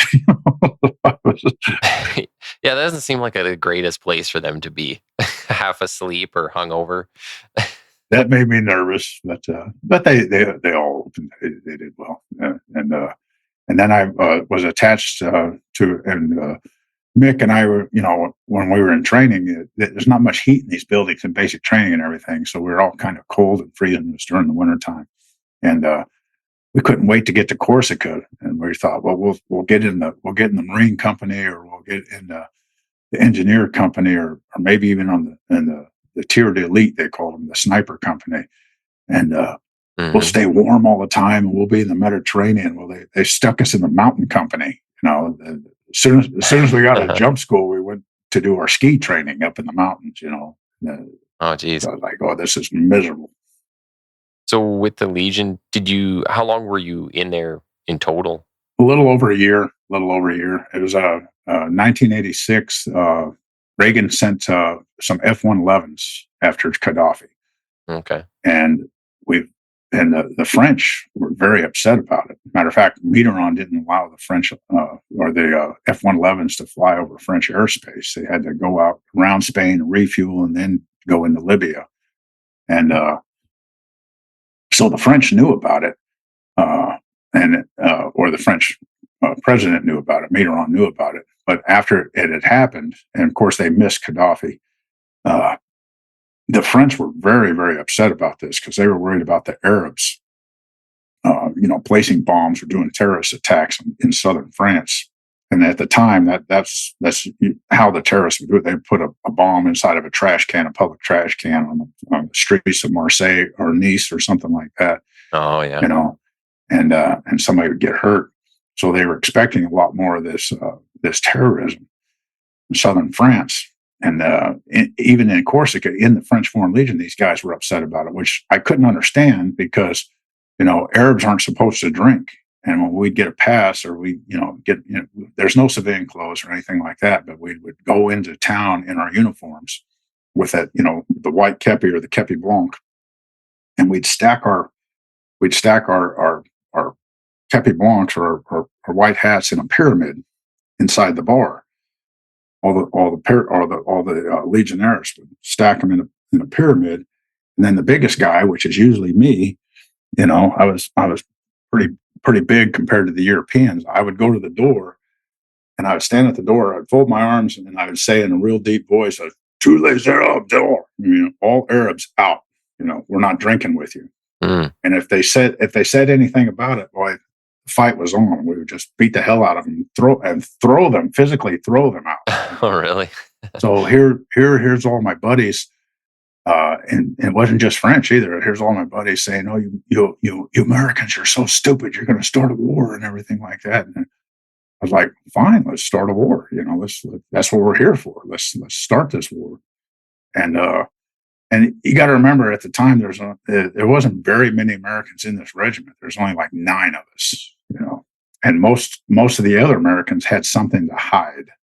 they were hiding from something. They'd made a mistake in the United States, and they were hiding from a divorce. Or Brock Robertson. I remember Brock Robertson. He'd probably kill me if he found that I'm using his name, but he was from the 2nd Ranger Battalion. He was selling cocaine, so he jumped out the window and got away from the American Army and joined the Legion, changed his name, and then over there.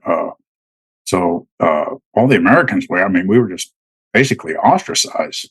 Well, and if you change your name, like you're getting brand new identity documents, like they're giving you all of that. Oh yeah, yeah. If you do 5 years in the Legion, you're considered like you keep that name that they give you. You get new identity, and you become a second-class citizen in France. You have basically a French passport. Okay. So we're all trying to, figure out how to get out of the Legion now. Again, the training wasn't very good. And I figured out real quick that, and started studying. Actually, after I was in the Legion, I started studying their history, and I was like, France has lost everything they've been involved in. And the Legion's the only one that fights to the last man, Not good odds. And this is not a good place to be if the Soviets invade. We're going to die, type thing. And they didn't have good tactics, and they didn't. But they talked a good. They talked a good line. And, don't forget your disillusionment with the mess steward, the Ogamel. I knew you'd bring that up. I didn't want to admit that I eat other people's food. So in the Legion, it's mostly you're not doing much training. There's not a whole lot of live fire. You do some obstacle courses. You do a lot of PT, but that's not training. Just because you're running a lot or doing a lot of push-ups and chin-ups, that's not really infantry training. But you'd have to go and they'd come every morning. They would come and say, okay, this squad's going to go do this, or this squad's going to go pick up rocks in the drop zone, or you're going to go mow the lawn over here, or paint the eaves over here. That's how Brock Robertson got out of the Legion. We were painting eaves on these 3-story buildings, and he goes, "Hey, Larreau, pull security." So I was pulling security. I was watching around, making sure nobody else was looking. He puts the ladder up there, puts the bucket of paint up there, and then comes back out and kicks the ladder over and runs over to the end of the ladder and starts rolling in the dirt and said, "Oh, I'm hurt." So I call the medics over there and everything. And he goes up to Bastille, which is a town in northern Corsica. We didn't have an X-ray machine there on camp in Camp Raffelli. And he gets X-rayed and he's got a broken back. Well, he was in 2 helicopter accidents in the 2nd Ranger Battalion. So yeah, the X-ray is going to show broken back, So they give him French citizenship and a medical discharge and medical retirement, and so he got out of that early. But so he played the system. Yeah, he did really well. And I mean, he was out in 3 or 4 days, and I was standing around for weeks, and I was always going on these details every day, waiting for this. But I was really getting a bad attitude, and most of the Americans were. I think there was 1 or 2 that were stuck there. They were going to stick it out, and the rest of us were just getting bad attitudes and all that kind of stuff. So we're always doing these stupid details.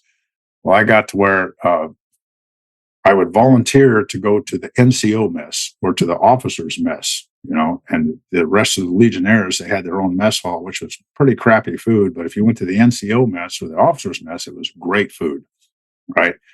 Mm-hmm. And there was 2 or 3 jobs there that they wanted you to do as an enlisted Legionnaire.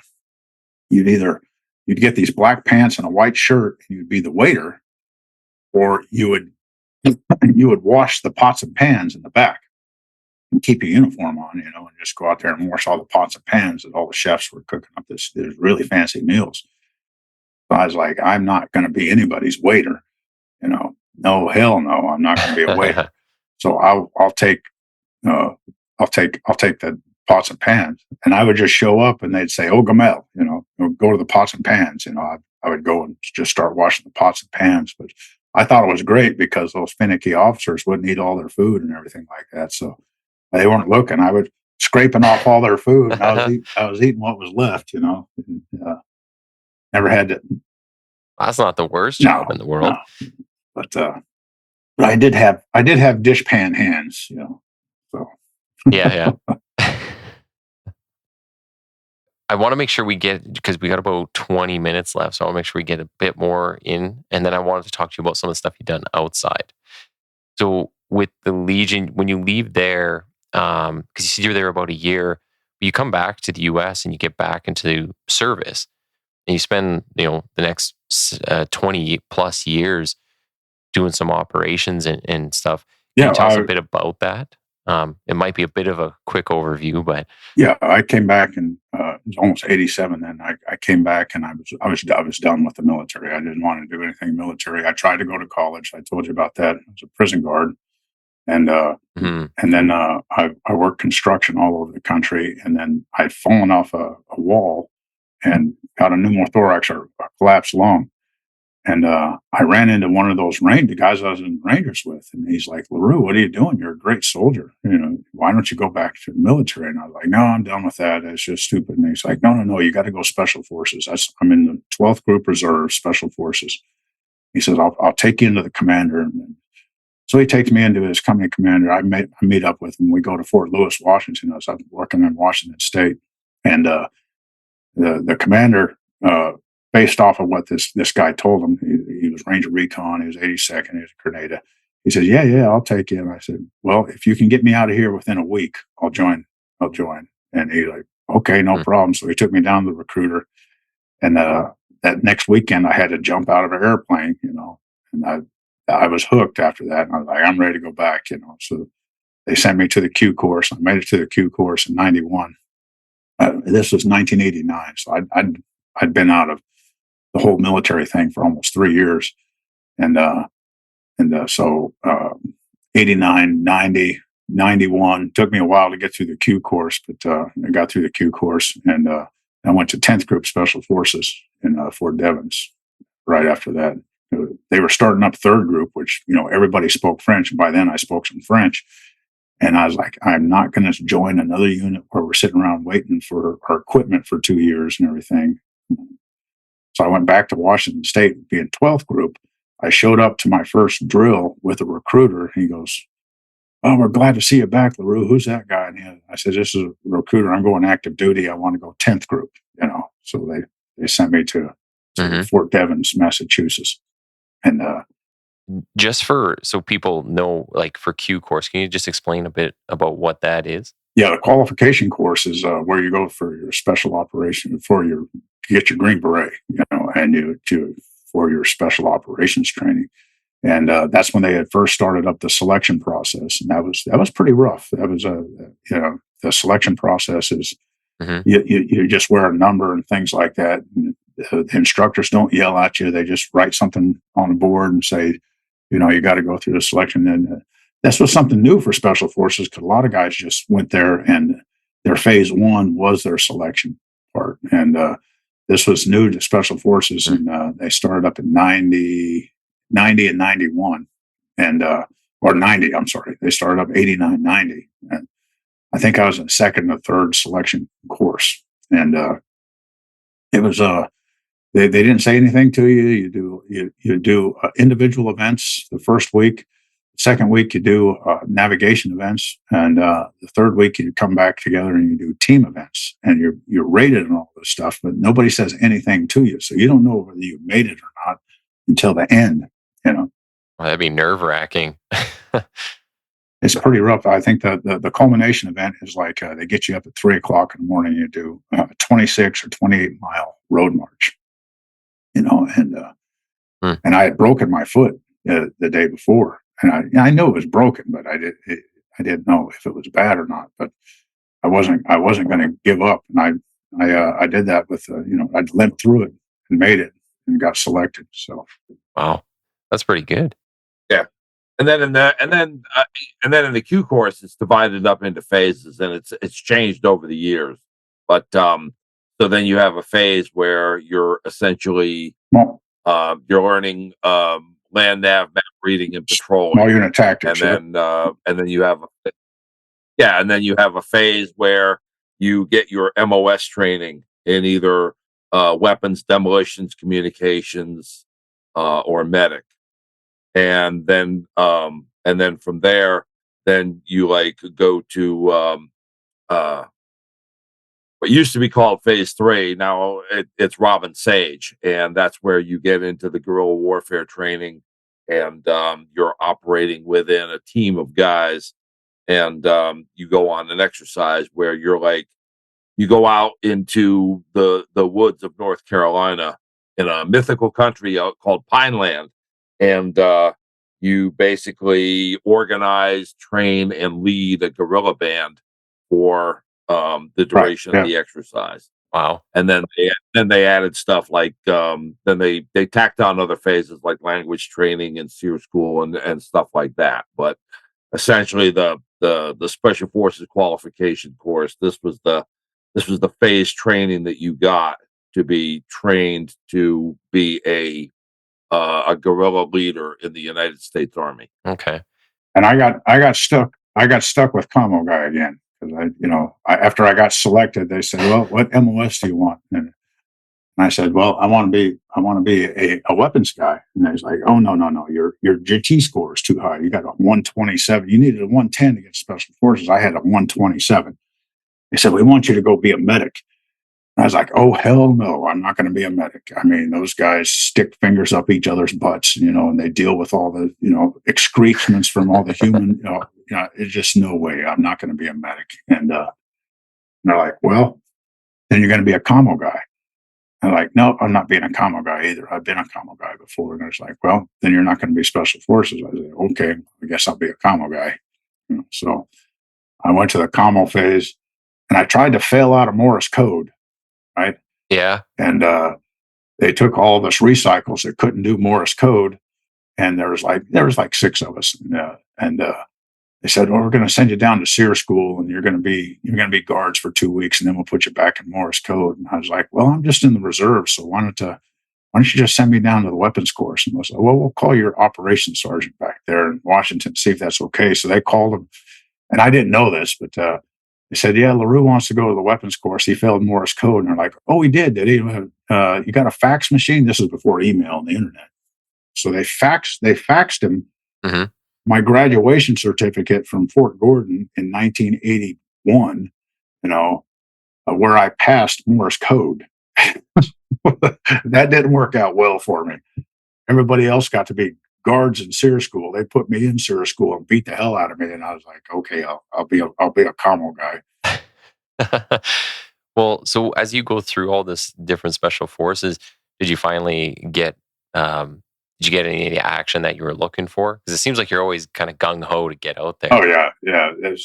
This was the one place in the Army where they took training very seriously, And there was, there's still, the Army thing of it. You still got to do details, and some of the training you didn't appreciate at the time during the Q course, but then when you get further down your career or in special forces, you're like, I should have listened harder in that interrogation phase or in that in that motivation phase. Or all the training is very serious, and the guys that come out of the Q course, they're very well trained, or I should say they're at that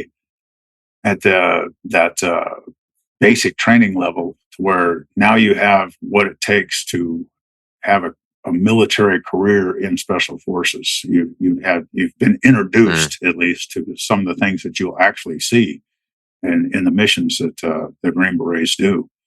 And I went to 10th Group. I immediately went to, because 10th Group, right then we had the Gulf War going on, and it was the end of the Gulf War. Remember, the Gulf War was only 100 hours actual ground combat, but 10th Group had been given the mission of helping all the Kurdish refugees that got pushed down by Saddam Hussein out of their villages up into the north, up into the mountains by the border of Turkey. So I went straight to Fort Devens, and then they said, "Hey, you're Halo qualified.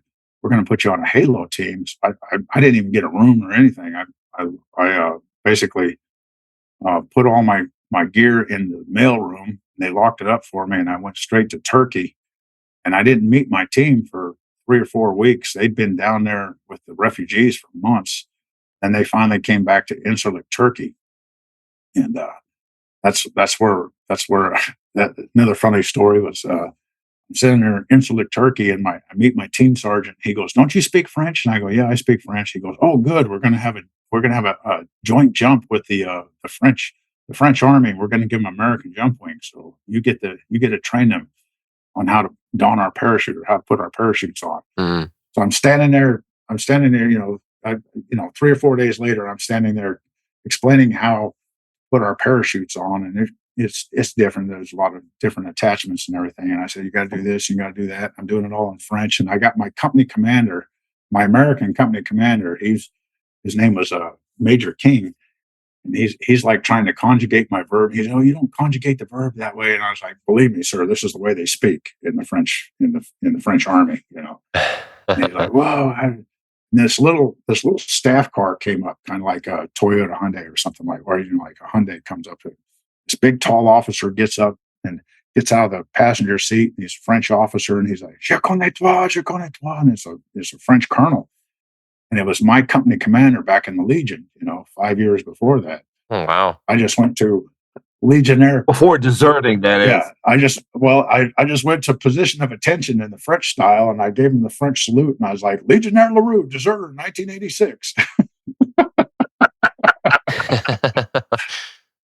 It's just crazy how small of a world it is, though. Yeah, Like, yeah. wow. I just shocked the hell out. Here's my first deployment with special forces. I'm running into my old company commander from the French Foreign Legion, you know, and he said, and he didn't do anything. He's just like, "I'm glad to see you're back in uniform and everything." He's like, "Where's your French jump wings?" And I was like, "Oh, I lost those in a bar fight a long time ago, you know." So he took his wings off and gave them to me right in front of my company commander from the American Army. You know? So Wow. that was interesting times. And that's how I got to be a sniper, because we went back to our tent. We were living in Tent City at the end of the airfield there, which is absolutely horrible. Because the Turkish had the F4 Phantom, and that thing will shake. Oh, It'll okay. shake you out of your bed when they take off, you know. But Mm. we're in the tent, and the team sergeant comes in. And he goes, "Hey, we got a slot for sniper school. Who wants to go?" And I jump up and I was like, "Me. I want to go. I want to go to sniper school. I hate this commo job." And he's like, "Sit down, Cherry, sit down. You just got to the team. You haven't earned your right to go to sniper school." And I sat back on my bunk, and I was all depressed and everything. He went to every single team member on that team these guys had been there 8 or 9 months. And they said, you can leave 2 weeks early, and you grab your rifle and go down to Fort Bragg to the sniper course in Mont Lake. And every one of them turned it down. Every one of them said, "No, I want to go home and see my wife. Really? I got to see my girlfriend and everything." And team sergeant looked at me and he says, "You're in luck, Cherry. You're going to sniper school." And I was like, "Oh yeah, I get to go. Hey, winning by default is still winning. Yeah. I got to go to Fort Bragg and go to sniper school." So, Did you cross paths with John there? well, that's right after that is when John was Oh telling me. no, I was long gone. I was long gone by then. I was actually in 1st Battalion, 10th Group. That I was one of the guys that went to Desert Storm with 10th Group. Okay. Yeah, I think it was several months later. Well, no, it was right after that. I was trying to think of what year that was. It was 91, 92. yeah, because 92, wasn't it? yeah, Weren't you back in Devon's in 92? yeah, because I left Fort Bragg in 90 to go to Germany, and then came back in 92. Yeah, so it was spring of 92, and I just got done reading the Carlo Haskell story. You know, 90. You're not gonna tell this story, are you? Or 91 confirmed kills and everything. And I was like, well, I need to go to the Sodak locker, and I need to tell these guys we need some real training. We need to train like this in Marines. So I went knocking on the door, and I was talking about how we need to do realistic training and everything. And I was just trying to get out of the commo duties, what I was really doing. But I wanted to get more of the sniper training, because sniper school is basically basic training. You get the basics of it. So I wanted to hang around these guys who've been doing it for years, and just kind of get the crib notes of how to do it quicker and things like that. And this big tall guy, John Simpson, stands up and he's like, "Back up, back up, back up, back." back out of my office. And I backed up, and he closed the door. He slammed the door in my face. And he's like, "What's written on the door?" And I was like, "Nothing. There's a symbol." And he had a picture of an 8x11 piece of paper, but there was a picture of a white feather on it with a big circle and a slash through it. And he's like, "No white feather stories in here." What's a white feather story? That's Carlos Hathcock. They used to call him White Feather. He used to wear a white feather in his cap or in his boonie hat. And I don't want to hear your crap. And like, wait. The book's a work of fiction, and this cult is developed over the guy over the years, and it just detracts from the actual contributions that he made. But so basically Sue wanted to hang out with the sniper committee, and he stopped by the compound and hey, who do I got to talk to about this? And it's like and I down the hall we had the NCOIC's office, and it's like down the hall was where I had my office with a guy named Mike Moore. And we had the training development office, because it was we were in the process of revising the course. And so Mike and I are busy like yelling at each other over the lack of support that we're getting, and getting all worked up. And then this guy shows up at the door. Volunteering. I was volunteering. Right. Wants to know, and it's like, and he leads off with, I was reading this book about, Carlos Hathcock, and I was just like, okay, slam the door in his face. And then, and I tell him, I said, read the sign. And I go, now, if you want to, if you want to do some legitimate, sniper training, it's like, come on in. And the thing is, it was just like, he's like, Sergeant LaRue requesting permission to come. Because it's like he knocks on the door, and I go, "Who is it?" And basically, it's like, Sergeant LaRue. I said, "Yeah, big deal, right?" And it was like, well, Sergeant LaRue, and I want to learn about sniping. And it was like, door opened up. Here, have a cup of coffee, and that was the beginning of our friendship. Do you want we got maybe like 10 minutes left or so. I just want to make sure you get maybe talk about how you guys work together a bit, and then just a bit about retirement, because we have the other recording right after. So what you really want to hear is about how he kept on running towards gunfire in Afghanistan and Iraq. Yeah. Yes. What year were you deployed there? Yeah, I did a lot of that and everything, but I, of course, after several tours in combat there, I come back. I was 5th group, 10th group in Afghanistan and Iraq, and come back out of that, and they started up those dog teams. I went with that, and I was a sniper instructor a couple times there in 10th group, and we got to give John credit. They started the actual winter sniper competition in Fort Devens, which was very cold and everything. And when we moved out to Colorado, that's when John took his retirement. He went down to Georgia, and I was a sniper instructor, and we continued the competitions out in Colorado, winter competitions, and invariably we would shoot all the courses and everything, and make sure that all these guys coming in from all the other groups, or from the Navy SEALs, or from we opened it up to the FBI, Secret Service, everybody coming to these competitions. We had a great time, and and of course, every time we did the competition, which was in December, we'd be verifying the course in the snow, and then the next week we'd get 5 days of good weather. So all the competitors would just piss me off. And then years later, after the war, after I'd done my time in the War on Terror and everything, Pete Gould Sergeant Major Pete Gould at the Range 37. They had the sniper school there at Fort Bragg, which had really, really grown from what it was when we were there at Mont Lake. And he's like, I'm trying to justify this competition, LaRue. We're going to start this USASOC sniper competition. I was like, well, that's John Simpson's original idea. That goes all the way back to Fort Devens. And he goes, yeah, but how do I justify it? And I said, it doesn't matter. It doesn't matter who wins the trophy. It's getting all these people coming together, internationally. And by then it had gone international. So we had the Canadians, we had the Irish, we had everybody coming in for all these. I said, we need to compare notes. That we compare notes to what's working and what's not working. And that's where at the time I was in force modernization.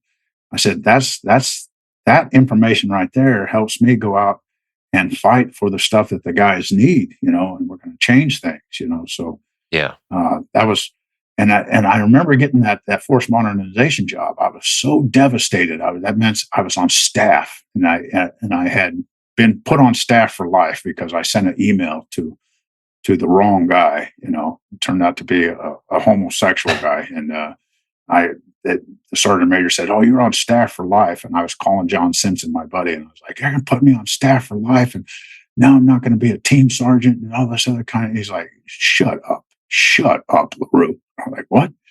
And he's like, "What are you whining about?" He's like, "How many team sergeants are there in a group?" And I was like, "Well, there's 72 teams, 72. And he goes, "How many force mod guys are there that get to deal with sniper stuff?" Well, there's me. He goes, "Exactly. You're one of one, you idiot. You should be happy about that." yeah. Yeah, because I was just like, he's like, he's as close to crying as he gets, and he calls me up, and I was just listening to it, and it's like, you idiot. Do you realize how much damage you can do working in force mod? Mm. You're the guy that, hey, do we get this piece of gear or this piece of gear? Do we, what do we want in this new rifle? And, and stuff like that. And I'm like, yeah, here's your chance to fix stuff instead of just kicking dean boxes over it. So I came up with the PSR, which John was mad at me at first. And it called for, basically we were taking the sniper rifle and we were finally going to have a rifle that was, had military influence on it. We had gone through the M21, which is the M14, and then the M24, which is Remington 700 with a Douglas barrel on it, a hunting rifle. And I did the research on it and everything and found out how we got stuck with this and how we got stuck with that. And I shouldn't say I did the research. I went to the Simpsonian Institute and say, okay, what's the answer? John Simpson was on speed dial the whole time I was doing this requirement for the PSR, which morphed into the ASR, that was Advanced Sniper Rifle. But it was the SEALs who wanted another sniper rifle. And I was like, look, guys, I represent a group of guys that go out in teams of 12, and we already have 4 sniper rifles. So if we can take one sniper rifle, we can do one sniper rifle and switch calibers, then we could eliminate 2 or 3 of them, and we could have one rifle that everybody's. They're like, "Oh, that doesn't exist. The technology doesn't exist." I'm like, "What are you talking about? I got one sitting in my garage from Surgeon, and I have 5 calibers. It's not because I'm a gun guru or that I spend all my money on guns. It's because I'm a soldier. I can't afford all these guns, so I have one scope, one stock, one chassis, and 3 bolts, and I can go to Cabela's or whatever and find out which Magnum caliber is on sale. Yeah. And whatever's on sale, I buy that ammo and I switch calibers for it. And that was the birth of the PSR. But in the requirement, I had this guy, again, Will Ross, remember that guy I talked about, who wanted to go be a Green Beret sniper. Well, that guy got really good at long distance shooting he was working for the Department of Wildlife and everything. He's like, "You guys need to be shooting to a mile." And I was like, "There's no way you can shoot to a mile and everything." He goes, I do it all the time. I was like, and he was living in Grand Junction, Colorado. I was stationed in Fort Carson, Colorado at the time. So I was like, you know what? I'm going to throw a target in my truck. I'm going to come out there to Grand Junction and you prove it. And I lazed from the shooting area exactly to a mile. And I went back out there and let him shoot the first two shots. And I was on the spotting scope, and he took the first shot. I was like, I don't see nothing. He's like, wait for it. And then bing, Yeah. I didn't hear it. I didn't hear it, but I saw a big black mark on the E-type silhouette, more towards the left shoulder. And he goes, "Oh, I can get it. I can get it more in the center." He took the second shot and hit dead center. And I was like, "Okay, this is possible." But then I went out and I put in there, I put in the requirement that we had, this rifle that we were going to develop had to shoot out to 1,500 meters. And we were looking for more of a flatter trajectory caliber, right? And we have been raised in 7.62 and or 308, and we all knew that by heart. Especially all the time I spent around Simpson back in Devon's in the sniper locker. I knew that. I knew the come ups and the trajectory real well. But what I did on the research was looking back at why we had this long action bolt action rifle, which is kind of indicative of a 308. You had to lift your head off the stock to pull that bolt back, right? Which that's what you don't want to do. Is you don't want to break that position that you built to take a good shot. And on your second shot, you had to either hit yourself in the face with that bolt, or you had to lift your head off the stock. And I was like, how did we end up with this long action when my little brother, who uses his 40XB in the Marine Corps, he was also a sniper. He can sit there and he's got a regular action where he can eject these 308 cases. What I found out was clear back in 1986 when they developed this M24 that's when they first came out with the 338 Lapua Magnum, and the Navy was running that program, and they had written the requirement. They'd done it wrong, that this caliber had to be faster than 3,000 feet per second, which tells me somebody was mixing up 5.56 versus a 30 caliber, and the Army had already purchased all these rifles. They purchased the rifles, and the ammunition got kicked out of the competition. So they said, well, we'll leave them in 308 until they go to be rebarreled, and then we'll change to a Magnum caliber.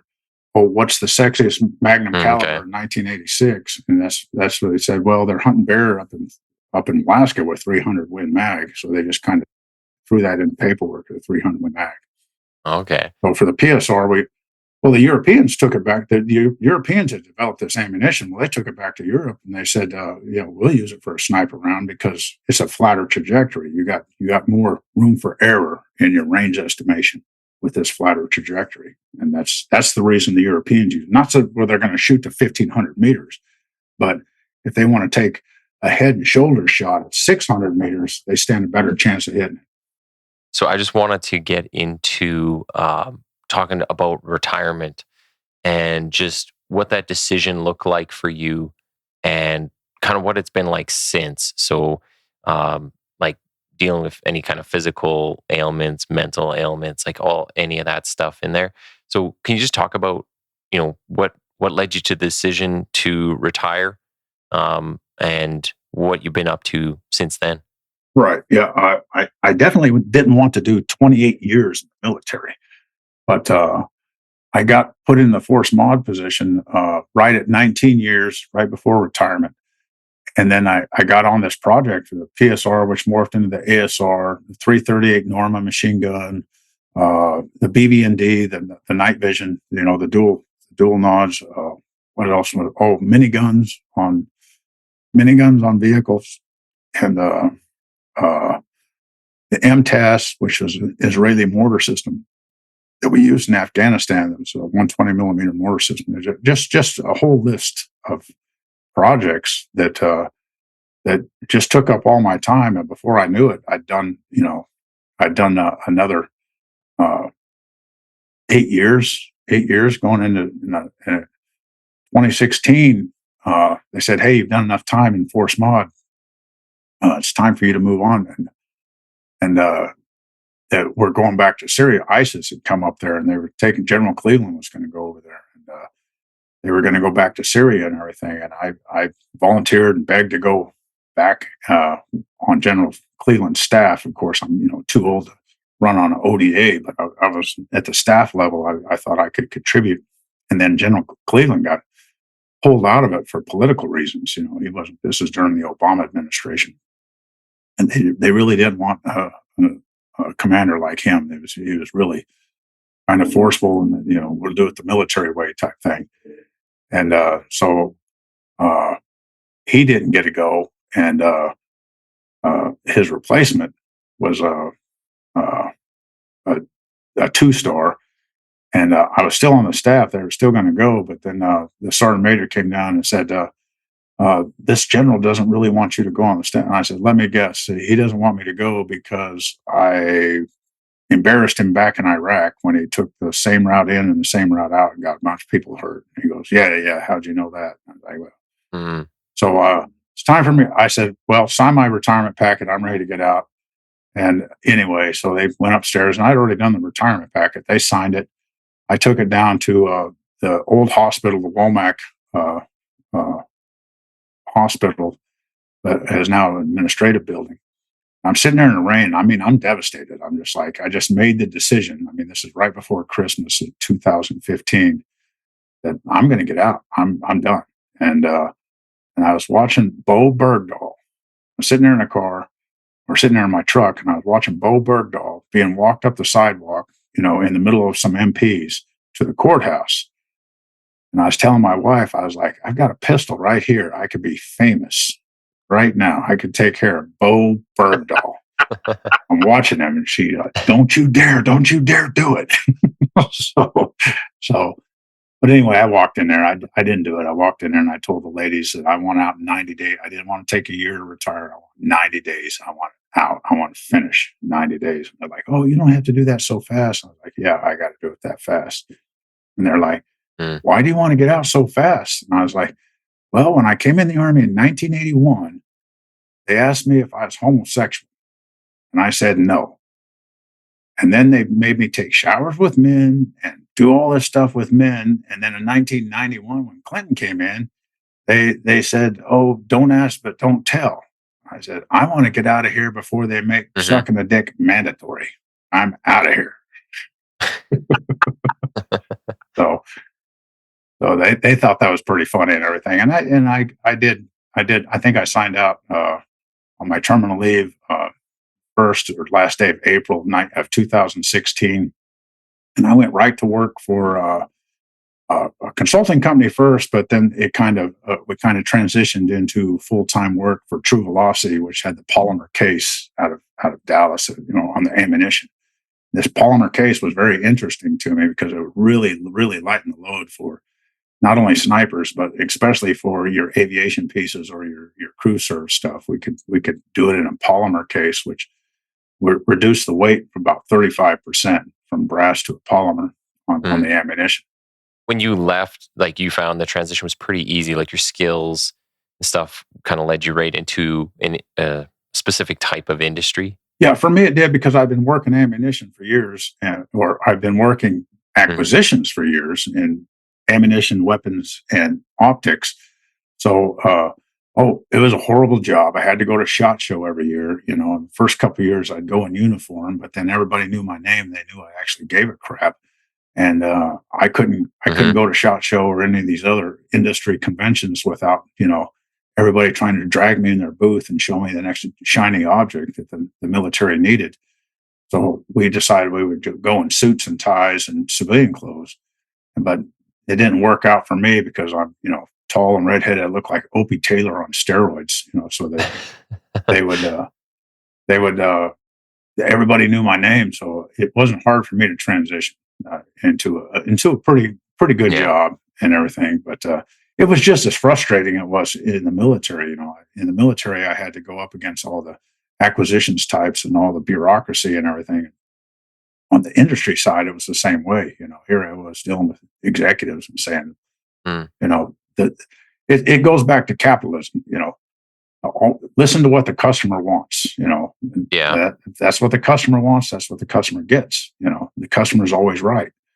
And they on the industry side, they don't listen to that. So I've worked for True Velocity, I worked for Ruag, I worked for Maxim Defense, and there's always a sad story behind it and everything. I think the hardest thing for me was realizing that I was too old, not too old. Yeah, too old. I was still in good shape and everything, but I was really too old to actually participate. But I wasn't too old to pass on my knowledge. And so I did side jobs too, teaching tracking or going out and participating as a role player in that exercise we talked about in Robin Sage and stuff like that. And I'm always trying to put my experience into what's real life, because we're at that same point, where we've got a whole bunch of people, and the military has always been a social experiment. And John went through it. I went through it.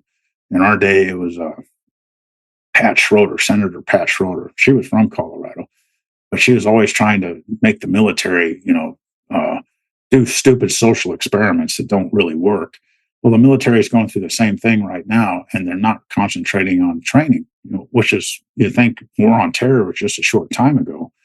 But if you look at what we went through when they pulled out of Vietnam in '73, and we were in there in the early '80s, about the same time frame. Mm-hmm. And we're already getting to where the military, I've got two sons in the military, one in the Rangers, one in the 82nd. And one in the 82nd's already signed out, and he's gone off to college now. But saw the exact same thing. These guys are not getting the training they need.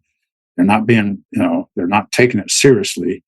And everybody wants to go after the badges or shiny bobbits or stuff like that. Yeah. And turn the military into a bureaucracy and not a fighting force. Yeah, we see the same thing. Like even in policing, you see things go in waves. Someone gets rid of a good idea, and then 10, 15 years later, all of a sudden it's like, oh, hey, we should be doing this. It's like, here we go again. Yep. So we do have to wrap it up there because we have the next guest we got to get ready for too. But is there anything you kind of want to leave us off with, or I want to say thanks to having both of you on here. Some interesting stories. I haven't had anybody on to talk about Grenada before. And a lot of the overlap between kind of the training at the same time as the Canadian guests we had on, that actually worked out pretty good. So some of the experiences you were talking about are very interesting and unique.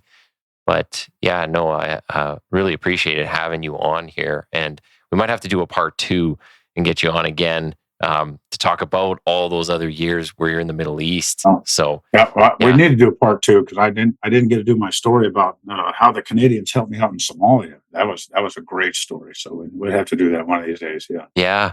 So yeah, maybe we'll have to link up and we'll get it set up. So it might be after Remembrance Day, but we'll get a part 2 done. Yep. And Sounds good. maybe during the Stanley Cup playoffs, so we can argue about who's got the better hockey team.